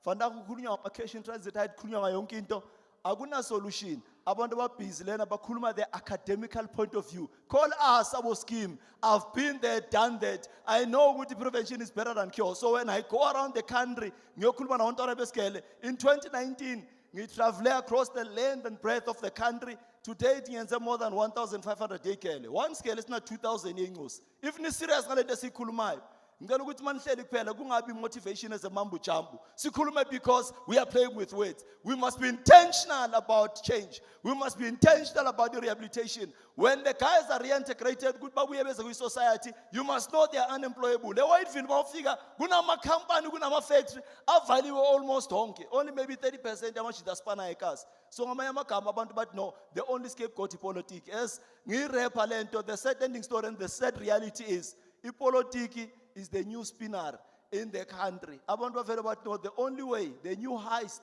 is joining politics. Because you know, maungena lapha into zakho ziclean and so uphethe position awuvayi. Abantu babheka u-18, abantu babheka u-10 and they are saying these people they've made it big, but we're criminals. We don't have to be criminals. We don't have to commit crime. Because when ngeke ufane nami ube nenhlanhla ubuye and host the biggest platform esibizi against the wall. So asitheshiseni lento bafethu, this is an opportunity umbutho wabantu umbutho wenu. Make sure ukuthi nawe you keep the fire burning. Keep well and stay blessed. Mandla. Sizawubiza ke ngoku the builder of movements. The true leader of our generation, our national convener, Comrade Floyd Shivambu. Amandla, Amandla, Mayibuye, yeah, Africa. No, thank you very much, Skim, and thank you very much, my brother, for the word of encouragement to young people and to highlight the correct fact that it might look glamorous from far, but crime does not pay, and we must not be tempted, all of us, to associate with criminal activity. And it's good that after having lived a youthful life which was involved with wrongdoing, Scheme is playing a very important role in conscientizing society around the dangers of crime. We really appreciate the work that is doing to society. Now, comrades, the leadership is going to respond to some of the issues that are coming out of the interventions that happened today here. First, we want to appreciate the composition of all of us who came here today. I'm actually so pleased that we got to listen to diverse perspective. I'm particularly pleased as well that we got to interact with the youth who are still in high school. Your name is Mongezi. Yes, very, very clear perspectives that got to hear. It's always inspiring, and we should always have these interactions from time to time so that we are able to shape a clearer view and what we need to do.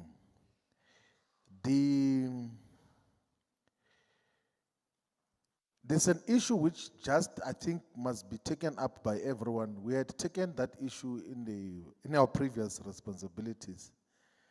The issue of the cancellation of student debt, that it doesn't make sense that universities can hold the qualifications of students because they owe them some 5,000 rand, 2,000 rand. And there are so many degrees and diplomas which are held by universities of poor students, and they do not want to release them. So when we served a long time ago as members of the National Financial Aid Scheme, we had put a proposal that NSFAS must pay for all the students who are owing and then make an arrangement that they must be given their degrees, all of them. That is why even the legislation which was introduced now in Parliament, the student debt cancellation bill, we initiated that directive that let us pursue that. In the beginning of last year, we had, in the beginning of the academic year, last year in 2024, we held back-to-back with then Minister of Higher Education, Blade Nzimande, and making a solemn plea that let's cancel all the student debt and give students their degrees and diplomas. And you know what is strange about these deployees of the ANC, even when in principle they agree with something, they've got no means and capacity to realize such in terms of what. Now, comrades, generally in politics, there's very good interventions that we received even yesterday in the Eastern Cape. I hear coming is that as political leadership, we carry an obligation and a revolutionary obligation to conscientize society or to make society aware of what is happening in the political life of the country, in the economic life of the country, so that we can present solid and sound alternatives. Because sometimes people think that everything else is normal. Sometimes because of lack of knowledge, because of hidden information. There are people who, by the way, still believe that the ANC is a liberation movement. There are people who still believe that. When all evidence is laid bare that this is not a liberation movement, it's an instrument in the hands of our colonizers. It's used for entrenchment of white privilege and white wealth. The biggest beneficiaries, the people who benefited the most from 1994 up until now, is the white capitalist establishment. White people got richer and richer in the first 30 years of so-called democracy. And they got richer using the ANC because it is their project. They were able to subjugate it and control it for their own benefits. That is why the white capitalists, the white rich people, could fund ANC conferences and choose candidates as to who must be elected as ANC president. It's because it is their project. They had a huge sway over President Mandela. Yesterday it was Mandela. And the people of South Africa are very vigilant. You know, a lot of people even forgot it's President Mandela Day because at some stage, the establishment had control of President Mandela and his ideas of freedom. At some stage, they had control of the entire ANC or the dominant faction of the ANC. And we can't not say that. You know, even the most accomplished theoreticians in the world, for Karl Marx to come with the theory of scientific socialism, he had to write a book about capitalism, volumes and volumes on capital, to critique the nature of capital and the exploitative nature of capital. We are not going to waste more time critiquing the existing political parties, but we will tell the people of South Africa that some of these political parties that pose or act like they are liberators, they are not. They are actually scams.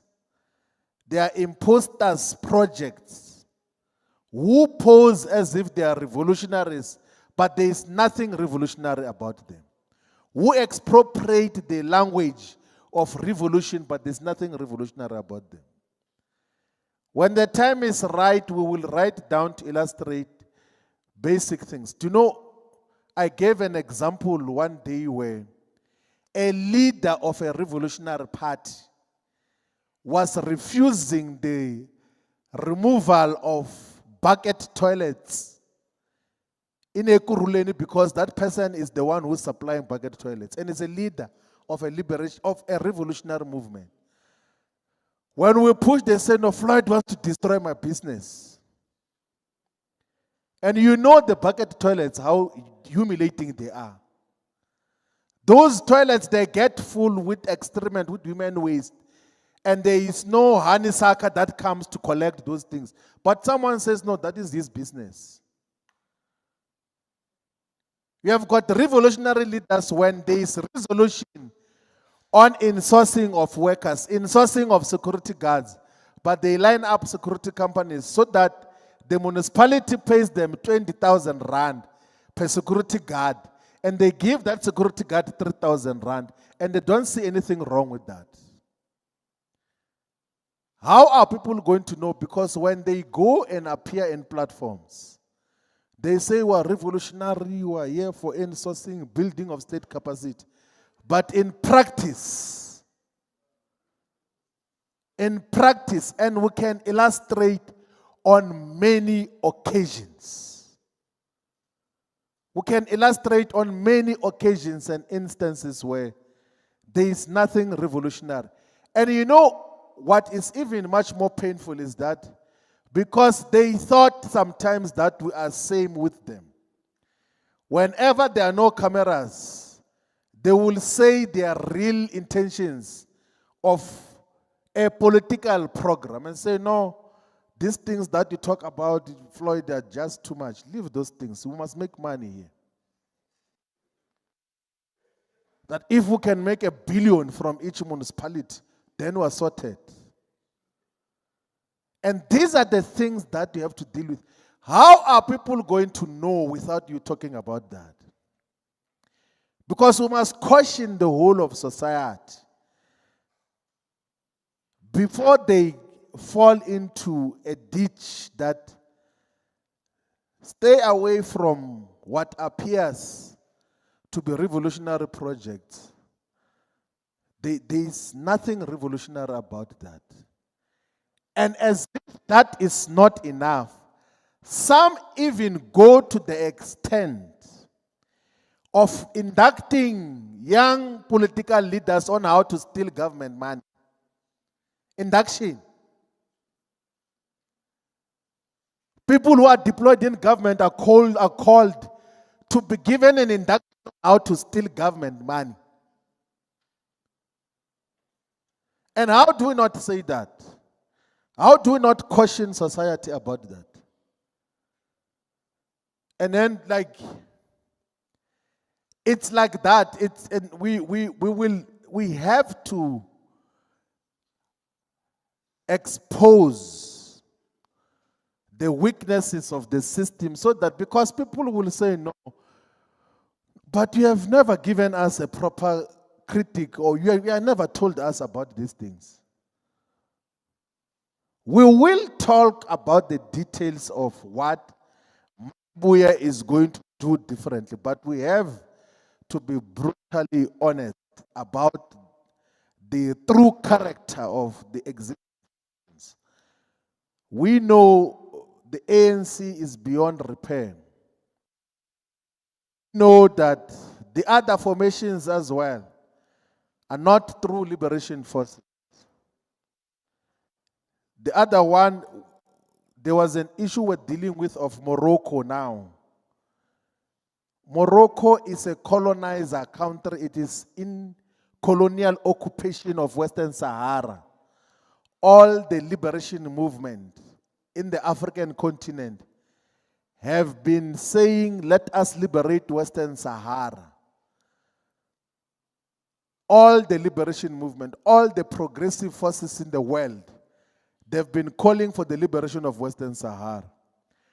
But because Morocco went to give money, or is promising to give money to the leadership of Umkhonto weSizwe through Makasala Mzobe and Duduzile Zuma.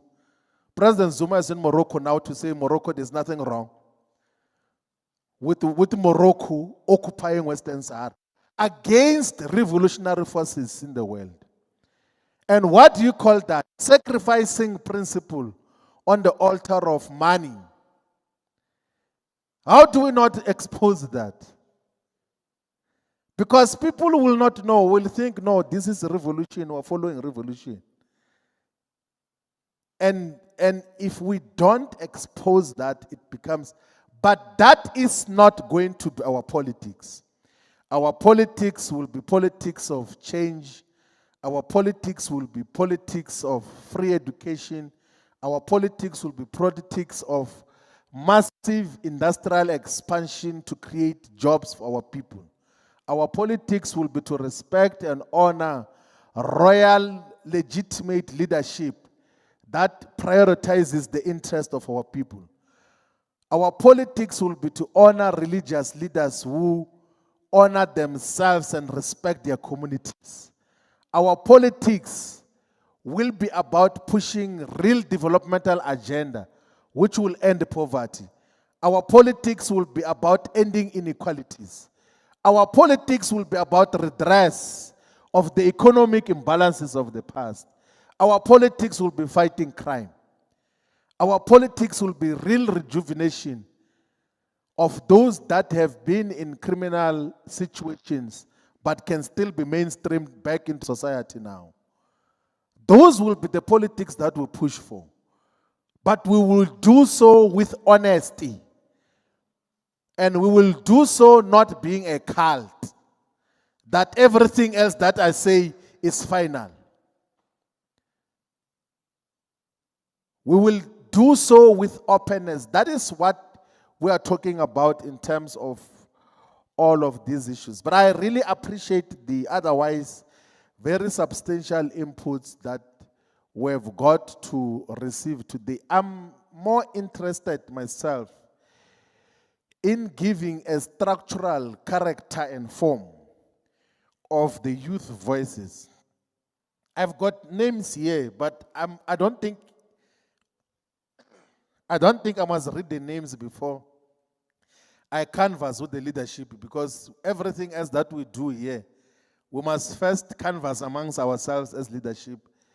So amongst those of you who are here, and also taking into consideration the names of those who are submitted by the provinces that could not attend today, KwaZulu-Natal, Western Cape, Northern Cape, Eastern Cape, the coastal provinces, we will constitute a task team on youth and students, Mayibuye Youth and Students Task Team, which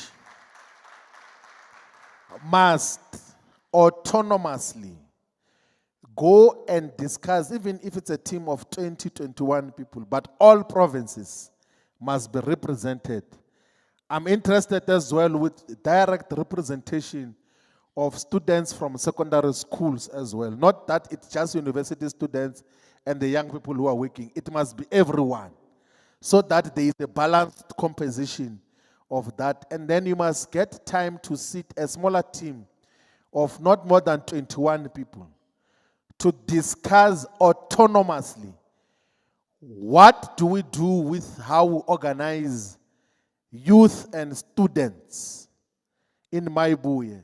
Do we form one organization that is Mayibuye Youth and Students, or do we form two organizations, one Mayibuye Youth Movement, the other one Mayibuye Students Movement?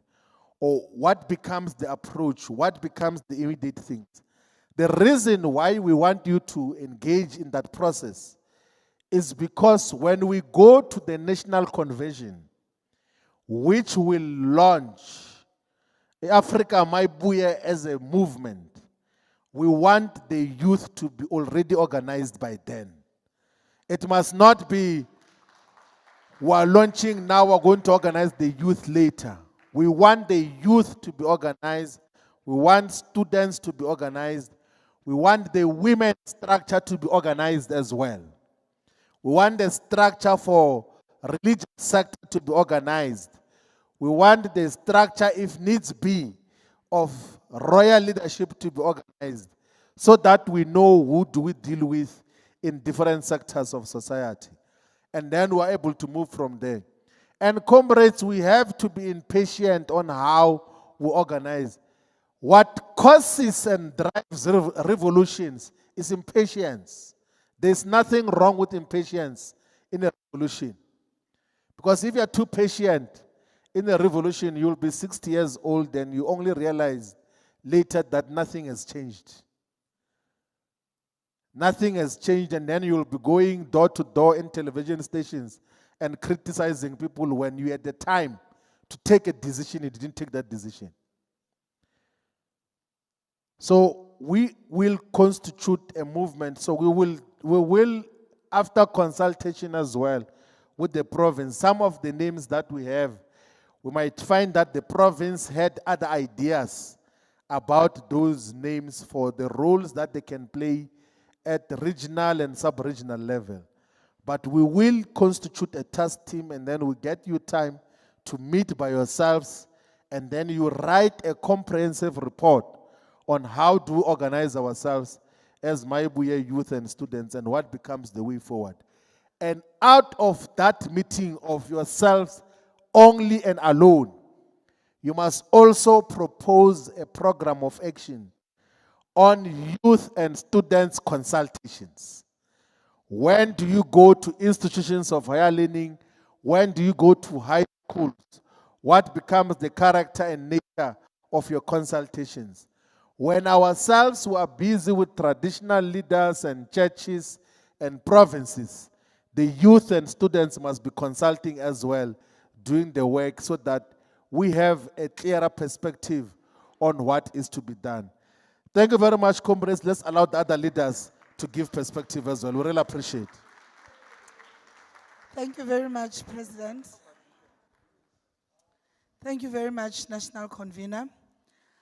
We are going to start with the Office of the Coordinator, National Coordinator, Comrade Lendi Spires.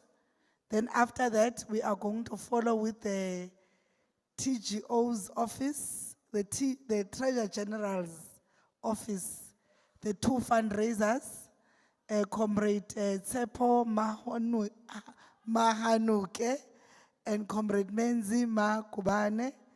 And then after the TGO, we're gonna ask the SGO's office. Thank you. Mayibuye. Good evening, youth. Good evening. My name is Lendi Spires, and I'm the Deputy Organizer National. I would really like to talk to you shortly. I'm not going to take much time. And I think that what I really would like to drive in what I would like to say to you is basically how are we going to take part of economic activities currently with the systems that has been in place to exclude us for so long. Firstly, I would like to say all of us know there are many conferences globally, as well as on the continent, as well as in our country. But there is one type of a conference that was only held 3 times since 1968. And this conference that has been held 3 times since 1968 is the single most important conference of all conferences globally, because that is what is holding the economic powers globally.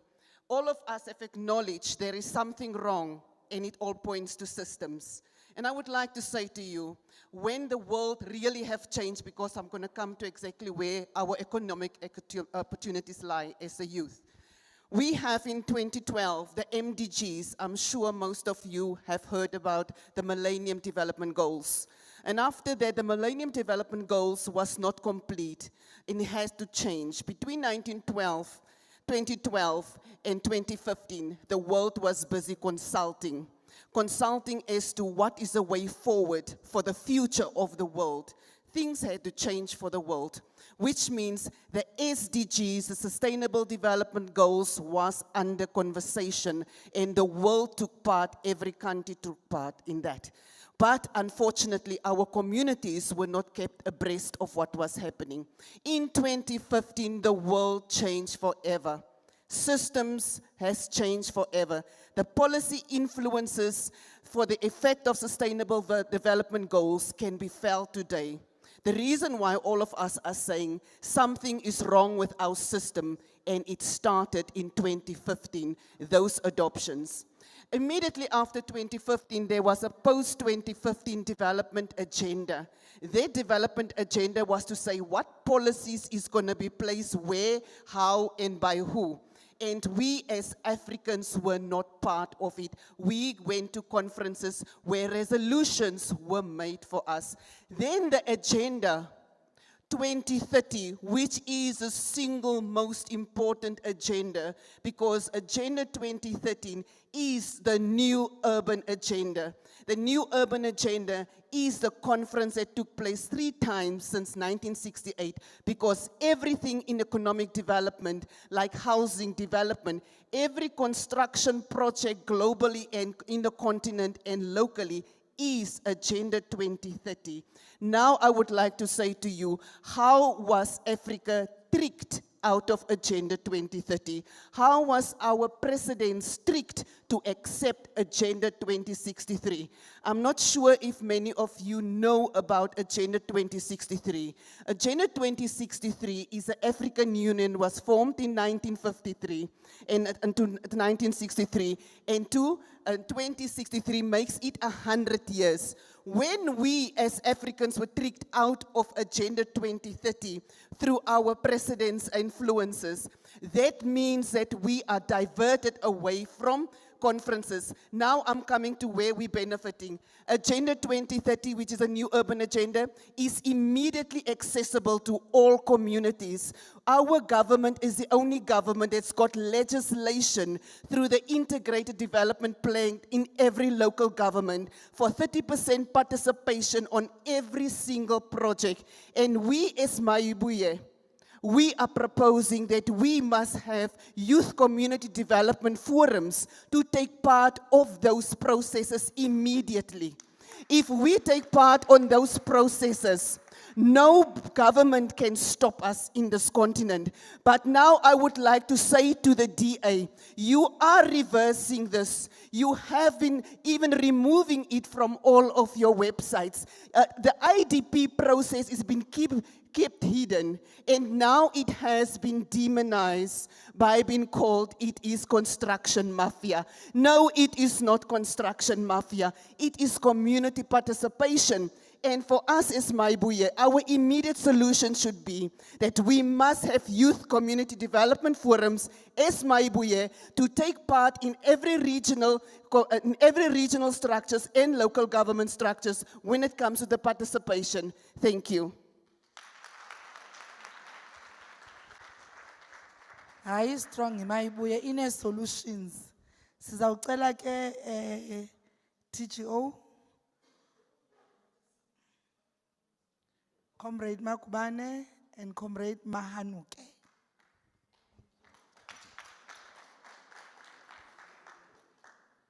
Amandla, I can see that most of us, we are tired now. That is the only thing I know about the youth. When you keep them for the longest time, you'll see them starting to go up and down. It means there is a lot of power, there is a lot of energy within their bodies. So it's for the first time in my life where I'm in engagement where all spheres of youth are represented, from the high school level up to the postgraduates. So I am very happy for that. Can you clap your hands for yourselves? I was so impressed when I was listening from the high school boys, and they were busy talking, telling us, and I was even shocked when they were talking about the teenage pregnancy. Then I was touched a lot. But let me start from the high level to those ones who are already graduated. There was a question, I'll just touch where I see maybe there was some gaps that were left. And my comrades here are already covered some of the things. There was a question that was raised by one of the attendees here who asked about the experience after they've graduated. The youth has got a serious problem. They go to school, graduate, and they get their degrees nicely, some of them cum laude. But when they go out there and seek for the jobs, then the problem is experience. Mayibuye, one of the things that we are making sure, or that we will be trying, number one, we won't promise a lot, but we said we will do most of the things. It's that we'll be start to engage with the companies, especially when we are promoting the black economic solidarity of the black peoples, that they won't ask the experience. In some years back, I was involved in some of such programs where I'm in the field of civil engineering, where the students from Mangosuthu in Durban, because I'm from KZN, after their grades, they will come and they will talk to those black civil engineers or quantity surveyors that are already established. And those guys, they will train those students or those graduates until maybe in a period of 3 years, if I'm not mistaken. So Mayibuye will embark strongly in bringing back for such programs, since already we are promising that the social responsibility or social facilitations, we will be making sure that we are touching the human lives. So we will look strongly to that part because it's already raised and we are aware of such things. Coming to other one, we spoke about, there is someone who asked about the, what you call it, they said, it's a local training. What I pick up from that guy who asked that question is just that I don't see him anymore here. Maybe he's left. What I pick up from him is that we need to look on the curriculum and change and not stick more on the theory. We know that our education system, it's lying more on the theory. And whereas when you look from other countries or from other international countries, those educational curriculums that we are having here in South Africa are not talking to what we want to see. So, comrades, Mayibuye, when we are going forward, we are trying to introduce different programs, we will be looking to such things. How can we do or to train our youth so that they will be resourceful in our community and help our community with a lot of different skills and work. Then to the high school level, guys, I think the last one when I'm about to sit down, it's that we need to respect our parents.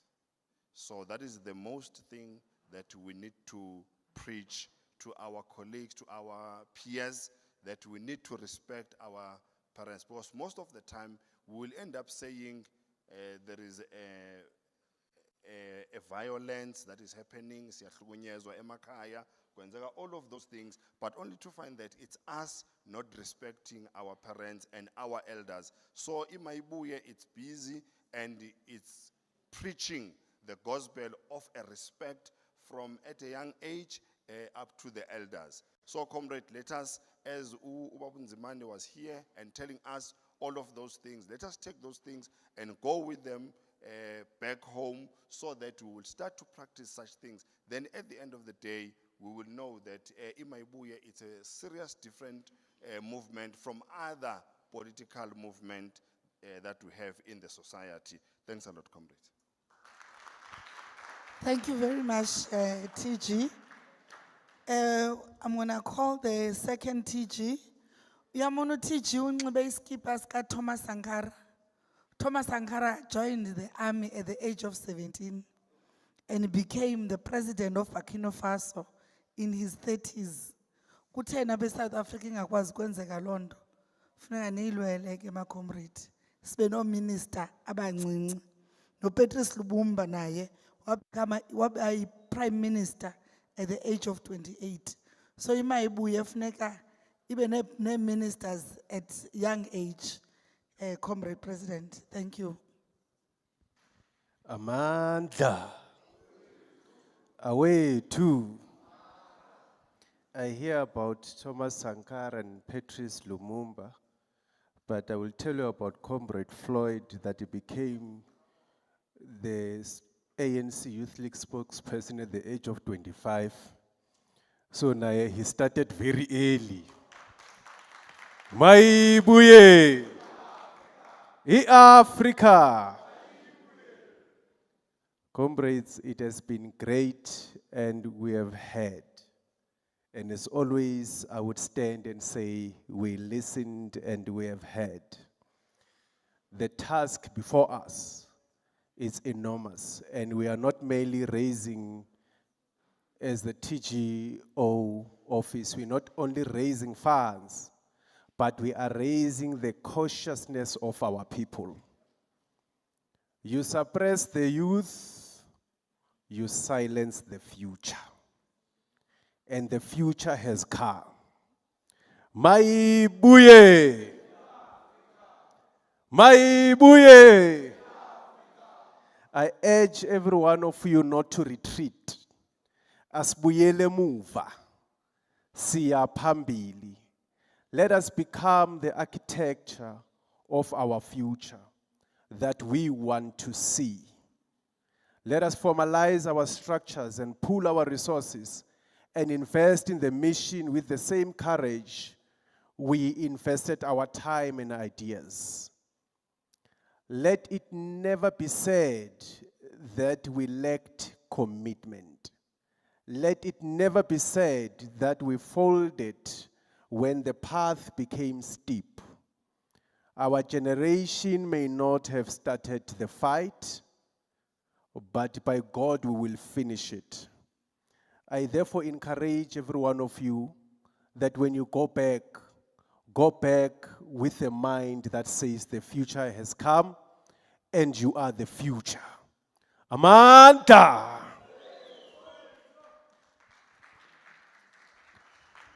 Thank you, TG, our fundraiser. Panzwa youth na yo fundraiser wetu.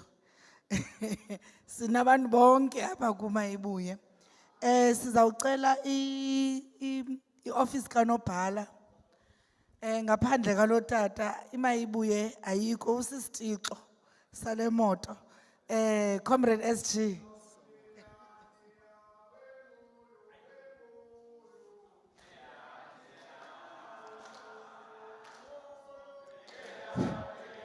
Amandla, Amandla, etam tomusha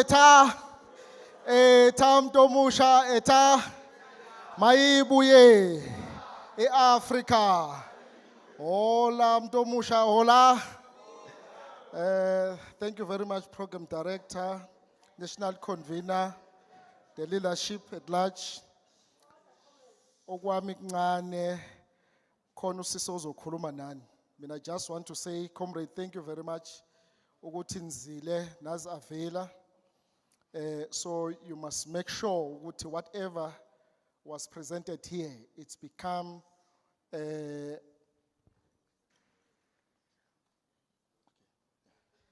you must make sure this thing will never be yenzeke ngaphandle kwe-leadership e-province yala eGauteng. Ngimfonele uComrade uMusa, I remember beno-Comrade uSource Khong bafonele ebusuku ngithi Comrade, do something. You are the host of this event. You can't disappoint us.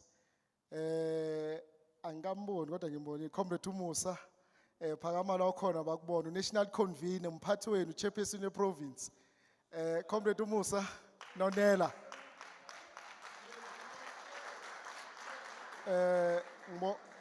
Ngibone no deputy wakho uThuli angisamazi no Sosko, but we'll give you the chance, comrade, maybe uze phambili masesivalo uzosenzela ama closing remarks.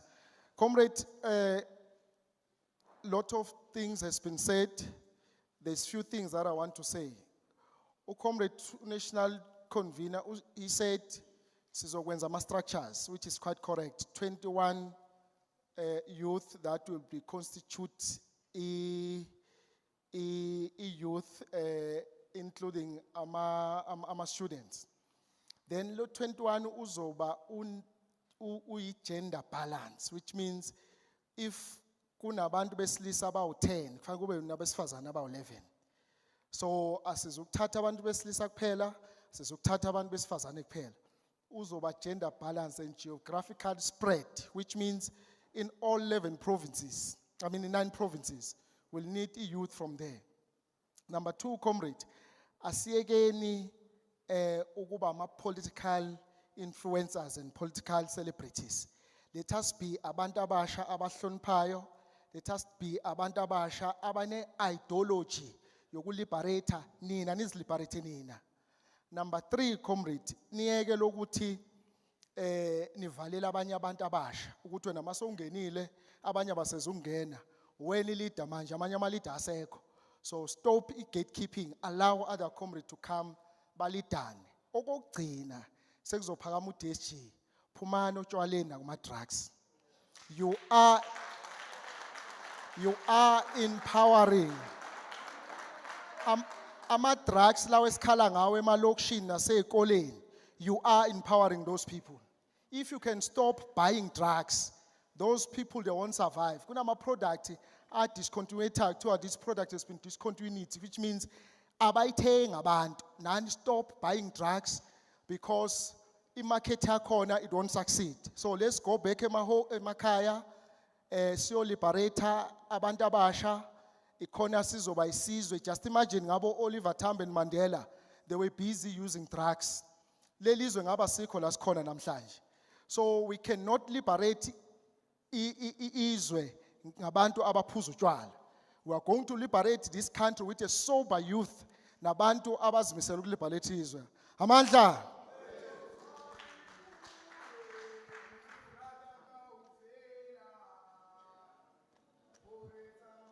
Amandla. Amandla. Viva young person, viva. Mayibuye. Each one, teach one, each one, teach one, teach one, each one, each one. Thank you very much. I wanted to feel that we still have young people at the high school level where they understand the importance of the politics. And is not a secret that a country, a movement, a person that doesn't recognize or value young person or children, they don't deserve its future. Comrade, I'm very happy to see young people here. Ngijabule kakhulu. Ngiyakhombisa ukuthi i-future yeMayibuye is safe. And I just want to appreciate the brilliant minds, including our national convener, is very brilliant. When you look at the sign here of Mayibuye, you can see there's a spear with a pen. And you should understand that very well. That it's a transition from where we're coming from towards a future that will, of course, not leave education. We need to be educated as young people. National convener, my apology, I did not greet my leader here. Greetings to you, national convener, Comrade Floyd Shivambu, and the entire leadership here. It is very important that we support high schools politics because it's the base, it's where it starts. ila kuqala khona. Mawuqala uba na 15, 16, uqala ukuhlakanipha, uqala ukuhlukanisa. Uqala ukubona ukuthi no, manje akusahambi kahle ezibani labasha. And we're very energetic at that point. We really need to use that energy towards shaping our future and also contributing to our economy, our education of the country. We know that COSAS was formed by the late O.R. Tambo in exile. He saw a need that even if we're going to shape all structures, but young people must be involved. That's why there is a slogan that says, we are a future, nothing can stop us. We are a future, nothing can stop us. And I really appreciate Comrade Floyd with the background of being a young person and in being involved in politics. Because at some point you'll find these old people, they don't understand young people.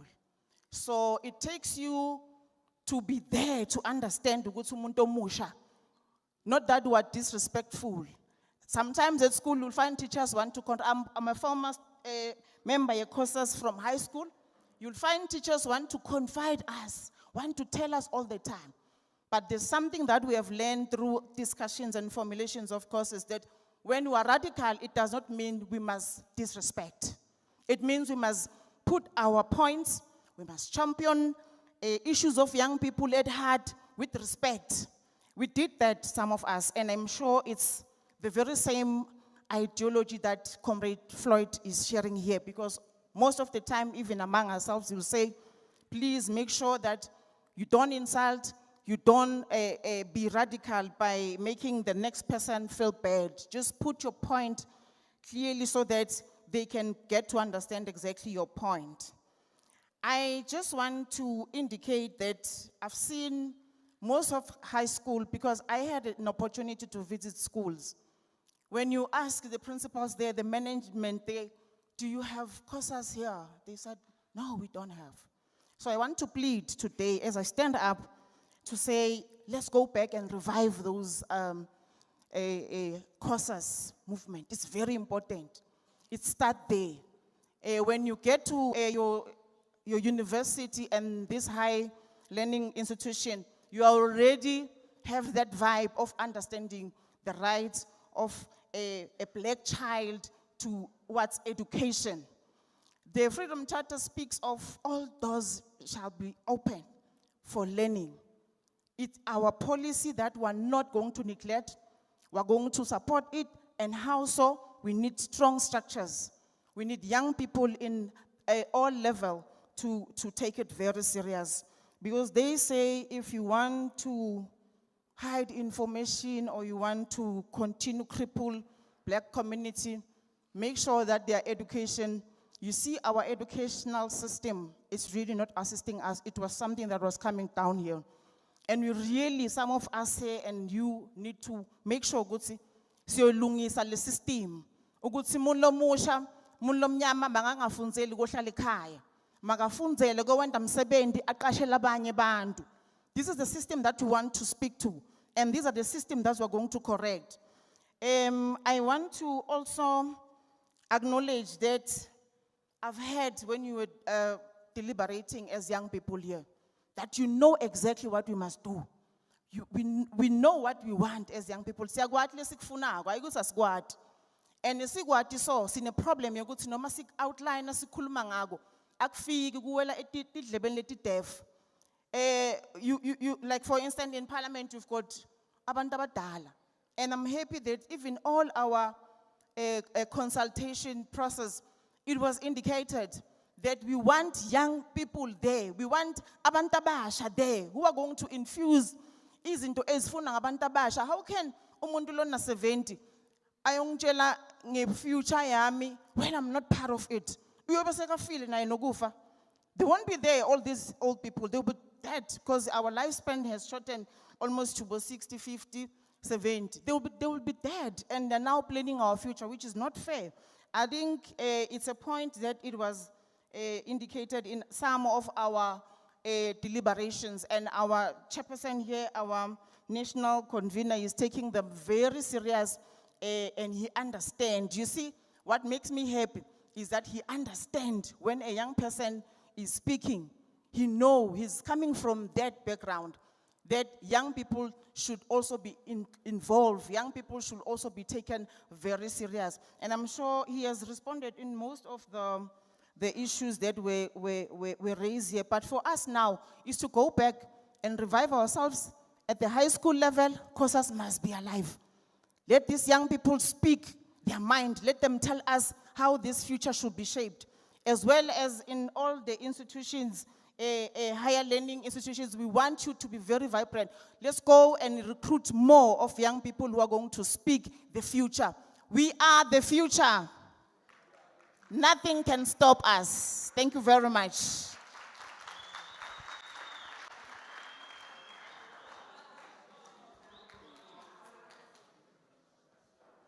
Mandla. Amandla. Awe two. Matla. Kiarona. Thank you very much, Program Director. One of the first things we should do is to have discipline.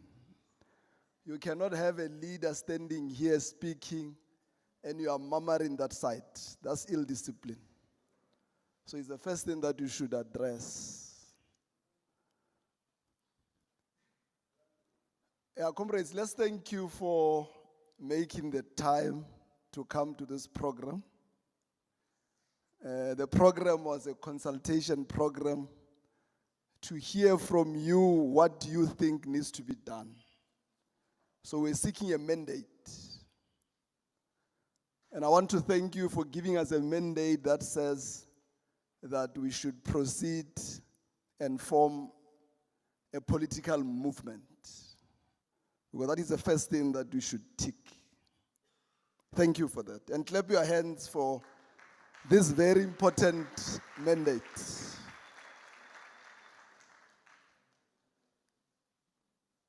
And it's very important that as part of these consultations, the reason why we're doing consultation is that at least the majority of the political parties in South Africa since 1994 is a group of people who sit in a corner, decide to form a party, and even decide how the party should look like. And we said that is exactly why we are not changing the lives, because the only people who knows what needs to be done is the people themselves. And that's why we decided to come to you so that you give us a direction. So we're very grateful that you spend your time giving us an analysis of what you think needs to be done. Of course, others ask the question to the national convener and say, what do you say about this? No, we want you to tell us what should we do with the foreigner issue. We want you to tell us how do we treat the issue of General Mukwanas, who stood against all odds to expose crime, and now he's an enemy. We want you to tell us what should we do with that? Because it is time that the youth tell us what needs to be done with the issue affecting them. And that's why there is a special consultation for the youth today. Because the youth is not just any other group. It's a very special group. In fact, Frantz Fanon put it very nicely when he said, each generation must define its mission, fulfill it or betray it. We want you to define your mission. So we're very grateful for the contribution. We're still going to have a conference, like the national convener was saying, where we'll literally talk about the issues of the youth. And I hope that you'll be there with us with this. Mine is not to say you should do this, you should do that. You should tell us what needs to be done. The only thing, of course, national convener, that I'll add is that as we talk about free education, we must also add quality and decolonized education. Because the apartheid government had an education called Bantu education. It was also an education, but it had a purpose.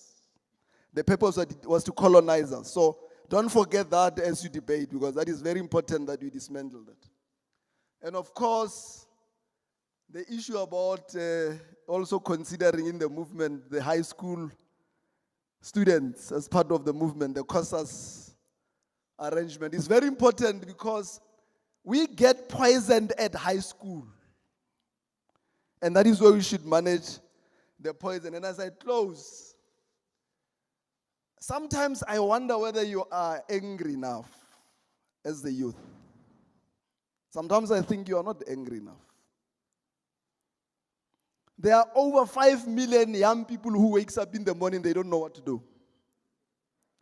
They resort into drugs. They resort into, all these wrong things. And what we do is that we scream at the wrong things.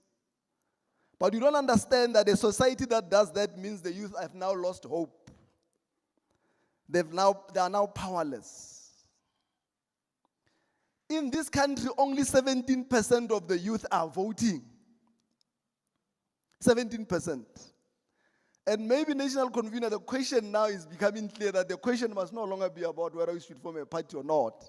The question should be, how do we take about 16 million people who have given up from voting and make them to vote? So when people are saying, must we form a party or not, you say, no, don't form a party. But there are almost 20 million people who are no longer participating in politics. And ours must be about you deciding that, Chair. So there are a lot of issues that are affecting the youth.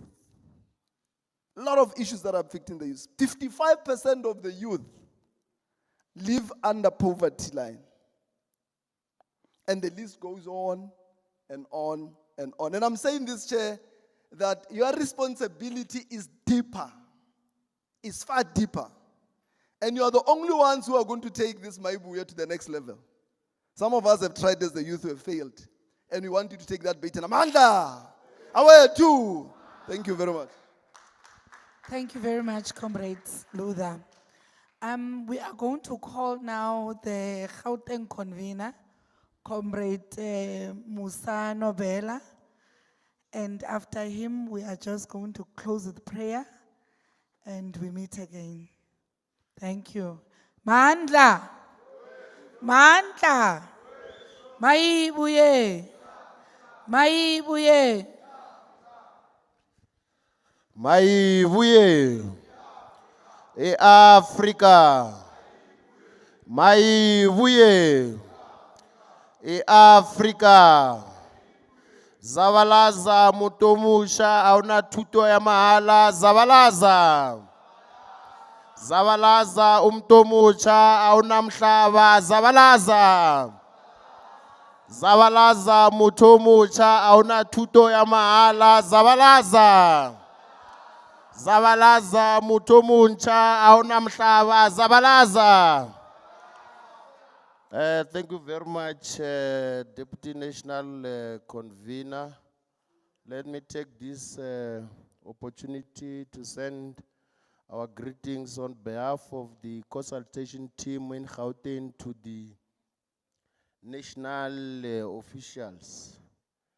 With your permission, National Convener, I think what I heard from the submissions here today from the young people is that you have been given a mandate as the national officials to form a political movement whose character must be Africanist. Its form democratic and its content socialistic. National Convener, I think will have to take at some point as the national official, you must take a decision. Because out of all the consultation process that you have been going on with, the response to the question of should there be a movement that must be formed or not have always been a resounding yes. So maybe we need at some point in time to start looking at the process of formulating this movement, because that's what the rest of the country is telling you to do. But let me take this opportunity on behalf of the consultation process in Gauteng to thank each and every one of the young people whom on short notice when they were called upon to come and make their submission and contribution to this process came out in numbers without any excuses. I like the fact that today it's a Saturday and young people did not choose to go and enjoy their youth in the streets. They chose to come and make a contribution to this process, and we must be able to appreciate that.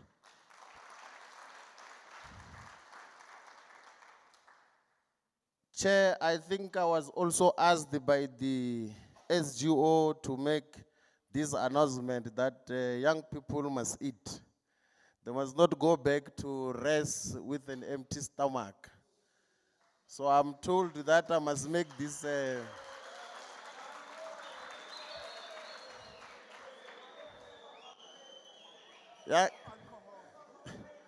Young people must eat.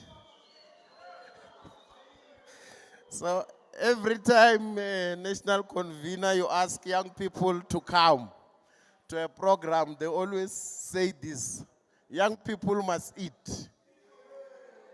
So the SGO had advised that we must announce that there's going to be supper that's going to be served. So we must not leave the hall after the program is officially closed. We must remain where we are seated, and then the supper will be served in this very same hall. Thank you very much.